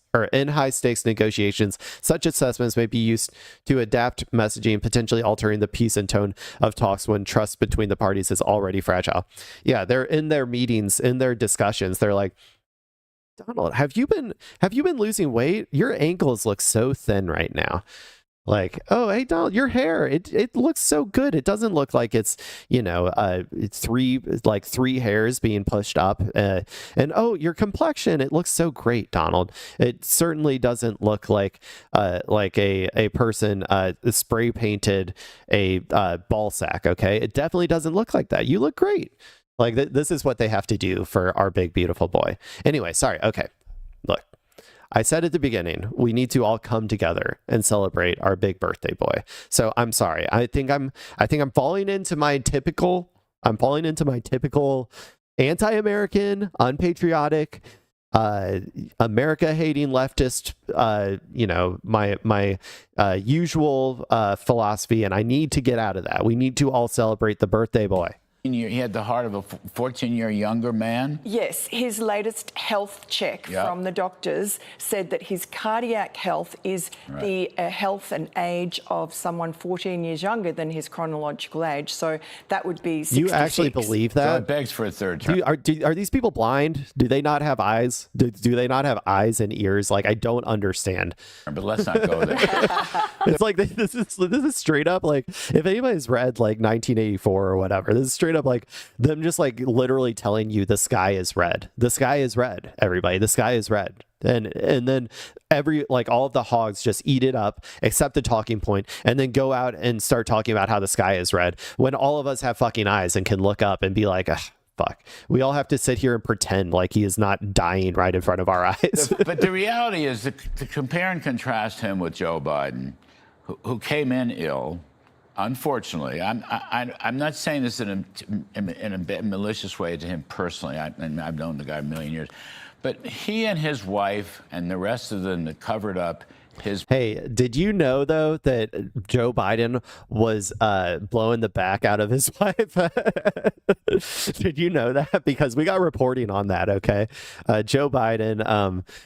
Definitely not dead, because they were basically doing the exact same thing. They were trying to tell us that Joe Biden was like a sexual dynamo when he was clearly dying. And now Donald Trump, it's the Bidenification of Donald Trump right now. And same with like the media surrounding him. It's the Biden, like how the media all was like pro Biden and like complaining about people talking about his age or whatever. Now Donald Trump is going through the exact same fucking thing. Every single day, Donald Trump gets one closer step to Bidenification. And I don't know how long the full Brandonification is going to last, or how long it's going to take. But it does feel like we are, like, everything that he's doing, it feels so reminiscent of Joe Biden. It's insane. Problems, and then she tells the story in her book that she thought he was having a stroke during the debate, and then she pushes him in rallies and she fights hard for him to stay on the ticket. I mean, it's like she's trying to kill the guy, okay? But the lack of maybe she is. The lack of any integrity there is extraordinary. And here's Donald Trump, who was just fit as a fiddle for an 80-year-old man. Yeah, no, and honestly, the worst actors of the Biden administration were his handlers, were the people in his immediate vicinity that were basically propping him up on stilts because they thought that's what the party needed at the time. Regardless, I mean, it did look like elder abuse to the vast majority of Americans, but they proceeded anyway until it fell apart at the debate stage and they couldn't keep up this charade any longer. But yeah, Trump has superhuman stamina, both for his office and his age. People accuse him of filibustering. Dude, just go fuck him already. all three of you go have like a foursome with him if you think he's like such a dynamo. Like, seriously, what the fuck is this? This is so annoying to watch all the time when he speaks. But the fact that he can do that he can talk unscripted for an extra hour, I couldn't do that. Absolutely not. I don't have enough thoughts in my head. He was killing us in the first term. I'll never forget, on the Rose Garden, the old Rose Garden, we'd be sitting out there, standing out there behind him, okay? The others were sitting out there. He's speaking about whatever, the economy or trade, and it's 90 degrees, and we're all dripping wet.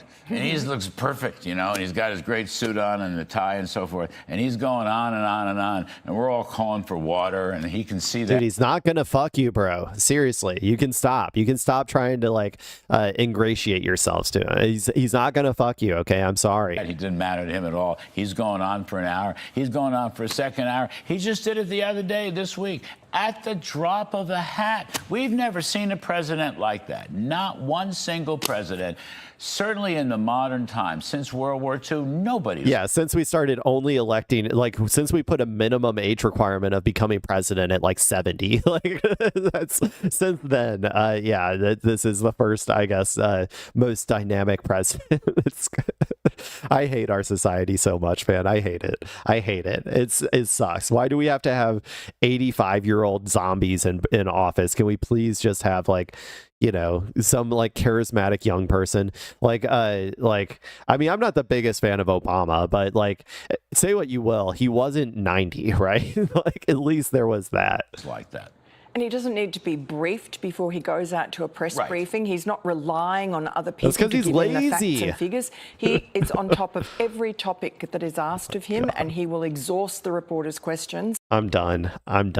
I can't take it. I can't do it, people. I'm so sorry. I failed. I was trying to celebrate our big, beautiful boy. I was trying to celebrate his birthday, and I just couldn't do it. I just couldn't. You know what? There's always next year.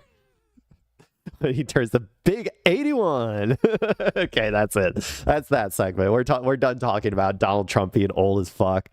And then I think the other thing I was going to talk about today was stop killing games. Okay, so we're gonna talk about this effort right now. I'm only loosely aware of I'm only loosely aware of Stop Killing Games. I know that it is, I think that, or I don't know, I'll say I think that it's a movement, like a decentralized movement to try to stop game providers, like live service games, from ending their live services. And so, I mean, I have my particular thoughts about this. But let's go. I just want to kind of jump into the video. I'm not going to try to front load this too much. This is from BBC News, so from the Big Beautiful channel. Stop killing games. Gamers take on the industry to stop games being switched off for good. Let's go ahead and watch this. I'm Ross Scott. Also, sorry, most gamer looking dude I've ever seen. Anyway, let's actually get started now. I'm Ross Scott. I'm the founder of the Stop Killing Games consumer movement. It's about prohibiting video game publishers from the practice. You're already cucking yourself when you say that you're a consumer movement. If you're like, I'm just saying, like, I mean, anyway, I'm just gonna let it play. But like, consumerism is not really a valid tool, I think, for challenging power and challenging power structures. That's my personal opinion, but we can get more into that later. That was just immediately right off the bat. I'm like, I wouldn't call yourself a consumer movement, but that's me personally. Of selling a copy of a video game, then at an undisclosed time, completely disabling it for all customers and keeping their money.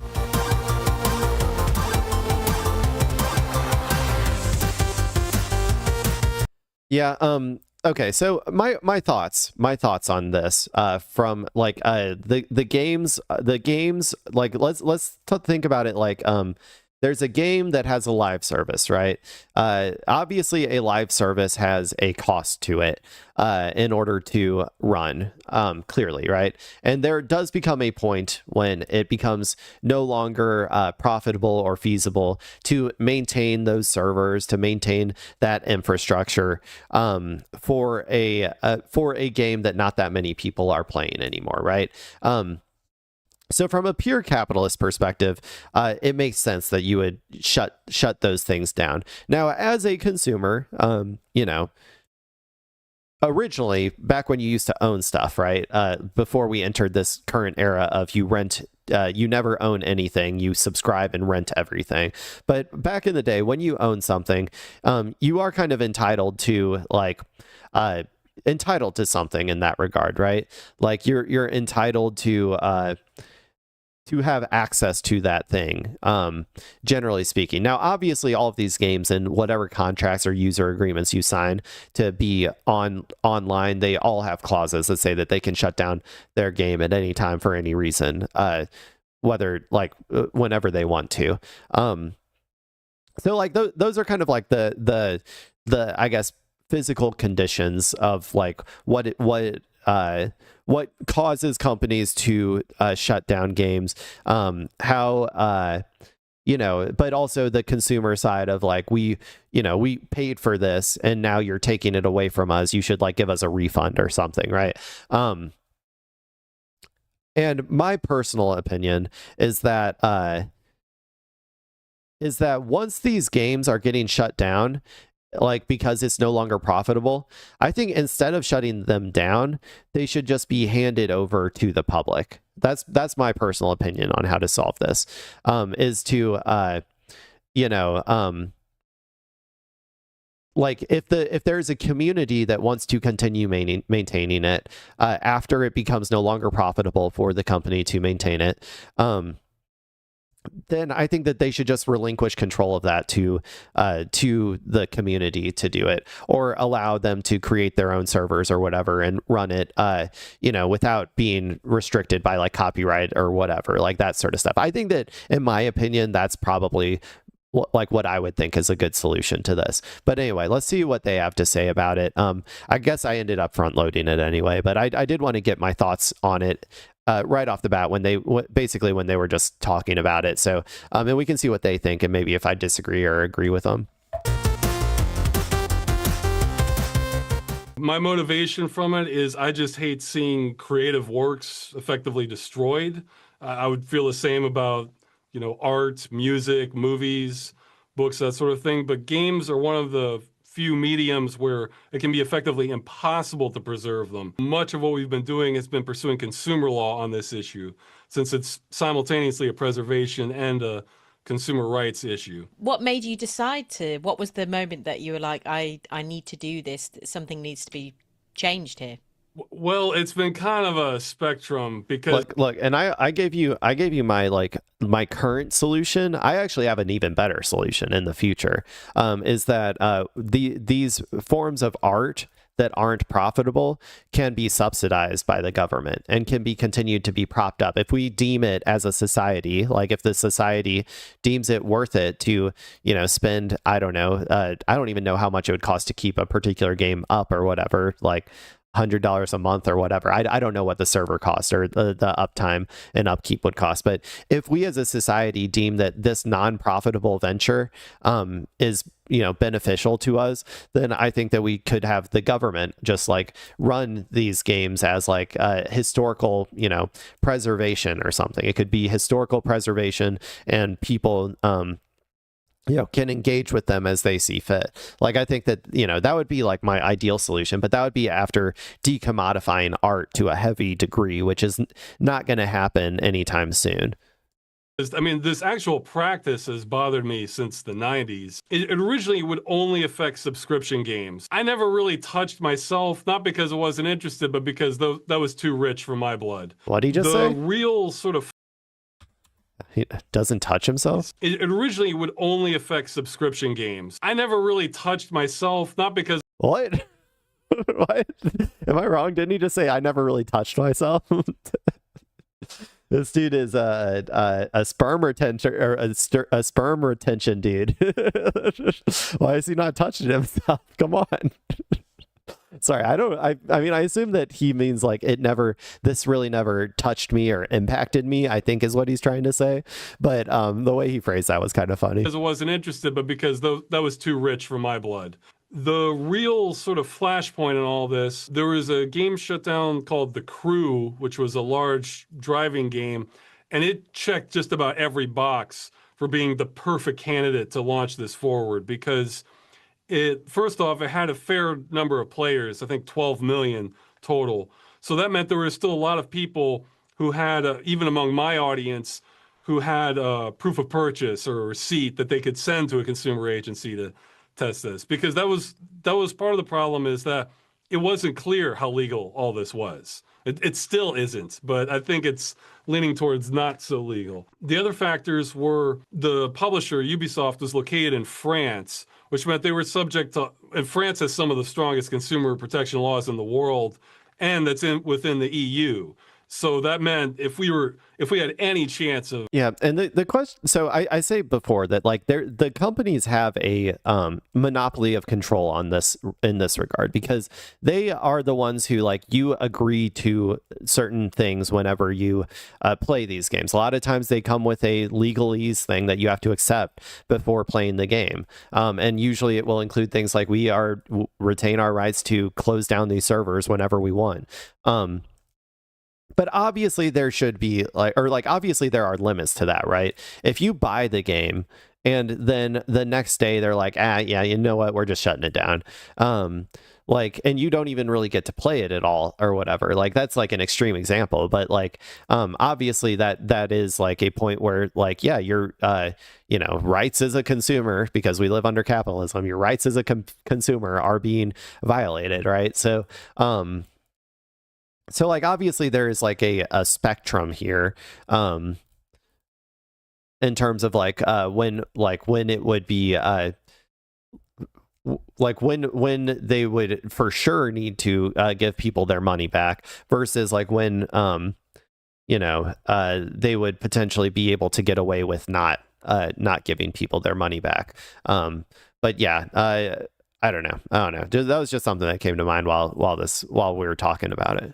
Of moving forward on this, that would be the place to have it. So it almost had to be Ubisoft, because other big publishers in the European Union weren't really engaging in this practice. But whereas Ubisoft was. And so I saw this as my only opportunity. And during that time, I also learned the options for government petitions, or the largest one, the European Citizens Initiative. So we had petitions in Canada, the UK, Australia, on all fronts. When you say when a game has been killed, what does that actually mean for players? And I guess Sure. You asking... When we say a game has been killed, that means every copy of that game that's ever been sold or in existence has been disabled, and no one on the planet can run it. So it would be like if you removed every single copy of a film. One thing that I think would, so in terms of like the live service, that's like a more nuanced one. I gave my opinion on that. In terms of like games being just like manually shut down that don't require live services, though, I think that should be just completely outlawed, right? Like if you buy a copy of a game and then and like, let's say like it's not even like a live service game. Like you are playing a copy of it running it locally. There's no servers that are required to like keep it up to date or whatever. And you're just playing it. I think that it should be illegal for a company to be like, okay, we're shutting down this game, like, and nobody is allowed to play it anymore. Like, I think that should be illegal for sure. That one's not very nuanced at all, in my opinion. In existence, or a book, normally that's not something you can do in like even with banning books or destroy things. Some of them survive. What practically would you like? This also gets into digital ownership as well, right? Like on the internet. So when you buy a book, you buy a DVD, you buy a Blu-ray or whatever, right? You are buying a digital copy of it. You are buying a physical copy of it. And so you have that thing, and a company can't just come in and be like, hey, we're no longer preserving, or we no longer want this book out there. So they don't go door to door saying, hey, we need this book back, right? The problem always is that when it comes to digital, in the world of digital, where things are just bits on your screen, bits inside of your hard drive or whatever, and they're not really physical, then there's currently no concept of ownership. Generally speaking, most things that you get on the internet, you sign a contract like with Steam or whatever, right? Where it says you don't actually own the game. You are just leasing the game. You are just like playing the game, but you don't actually own it. So you have no real rights of ownership over that. And so that's like a broader discussion. I think that there should be a concept of digital ownership. We live in a digital world where a lot of our media, a lot of our art, a lot of the things that we consume are digital. And I think that we should have a right to ownership over those things. like, for instance, if I buy an audiobook, like, I think that I should have a right to own it. I think that, like, it should be mine. I should be able to make copies of it. I should be able to save it wherever. I should be able to rip a MP3 of it and put it on my phone or whatever. I should have the right to do whatever the fuck I want with it, because I bought it, except obviously distribute it, because that would be a violation of copyright. But under the current laws, you don't actually own any of your audiobooks. Amazon owns them, and you are just like leasing your ability to listen to them. And I think that that's wrong. I think that if we are going to live in an increasingly digital society, there needs to be a concept of digital ownership, and it should apply to anything. The only possible exception is what I talked about at the beginning when it comes to live service things that require an actual, an external actor, like the company itself, to continue running servers and have cost associated with it indefinitely. An audiobook doesn't have cost associated with it. Once I get the bits on my computer, they're there, right? There's no cost to Amazon for me having that book. So I really think that everything that you buy on the internet should be seen as yours. You have a digital ownership of it, and you can do whatever you want with it, as long as you're not breaking other laws, obviously. And that's my opinion when it comes to digital ownership. To see companies do, keep servers running, or how? Oh, no, that's an excellent question. That's our biggest misconception, actually.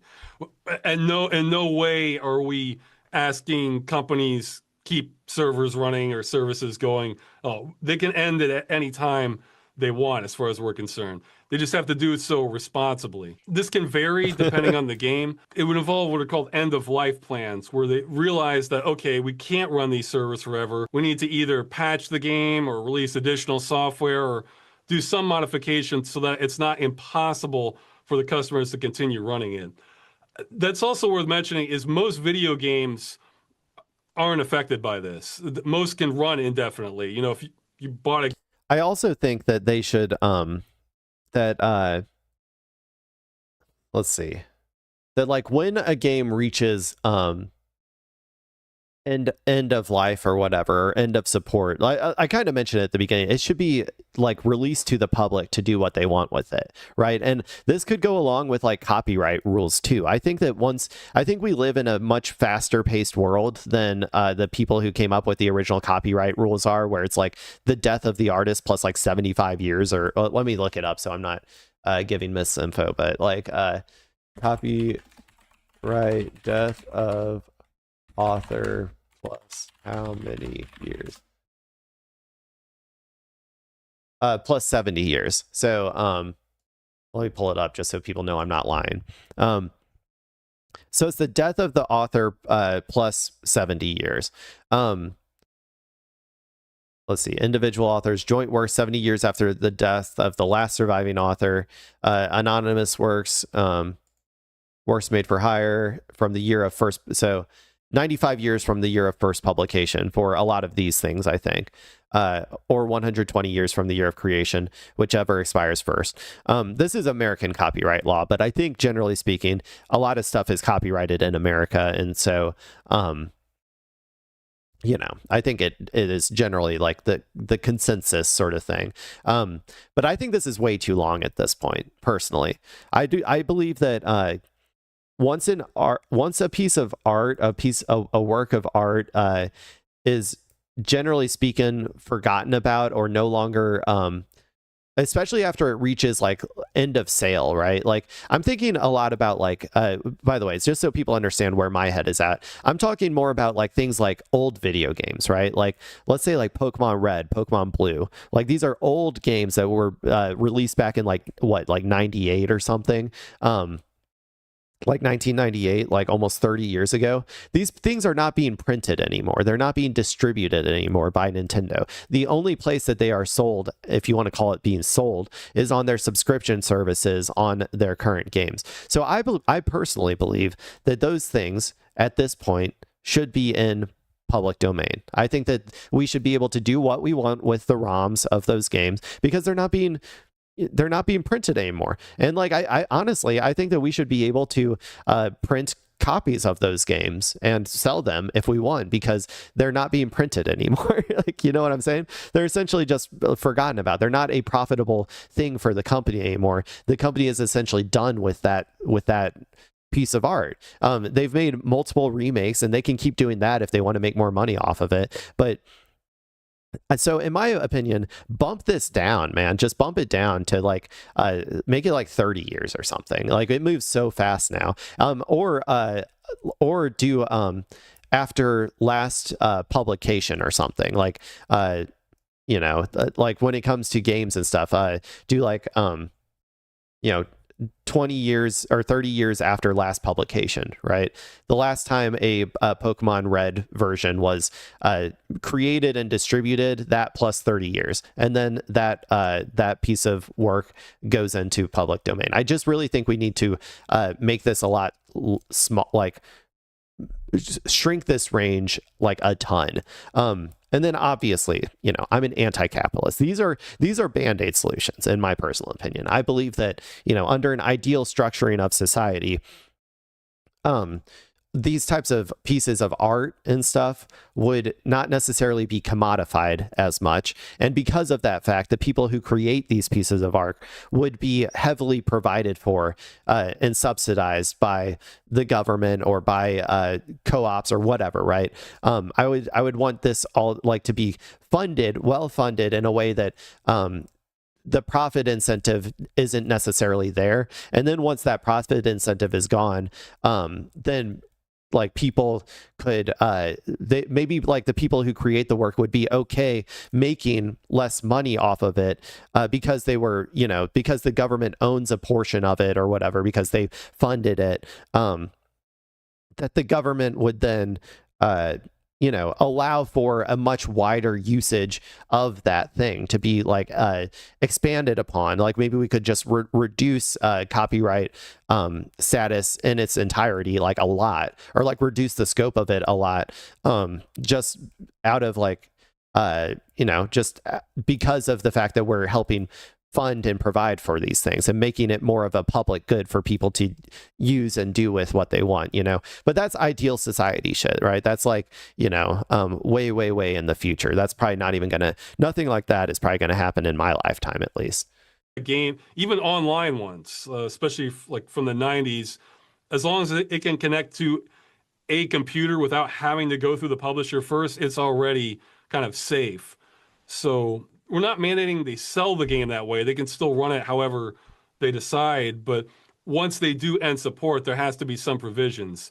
So what we're asking for specifically is to essentially prohibit, we're kind of focused on the end result, which is to prohibit them from disabling the customer copy of the game. I'm guessing the companies would kind of push back on this idea of negligence and say, it's not them trying to make the games disappear, but it's just that the business model doesn't give them any incentive to preserve them. If Stop Killing Games succeeds, what would you like to see buying a game look like, in a year's time, in a few years' time? What would be the... It would actually be, for the customer end, it would look extremely similar to how it already does now.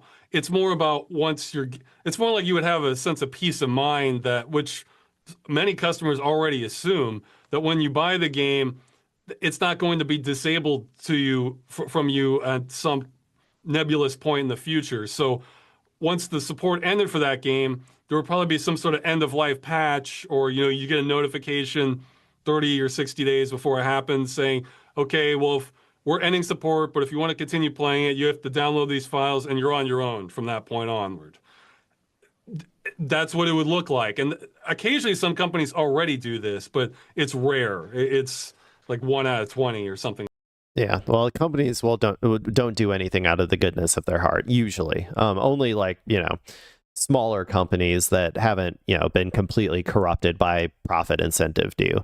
So yeah, it would have to be legislated. I gave you all of my thoughts on all of these various things. So I think that You don't have to agree with me on this, by the way. I don't know how popular my opinions are when it comes to this sort of stuff. I'm just telling you guys what I think would probably be a good way to help fix this in the interim, as we move to a more egalitarian society in the future. So I hope you enjoyed me talking about. And also, I'm a gamer, man. I game a lot. Okay, I mean, I probably should have front loaded with that, but I spend I'd say at least 50, maybe 60% of my time outside of work, sitting in a gamer chair playing video games.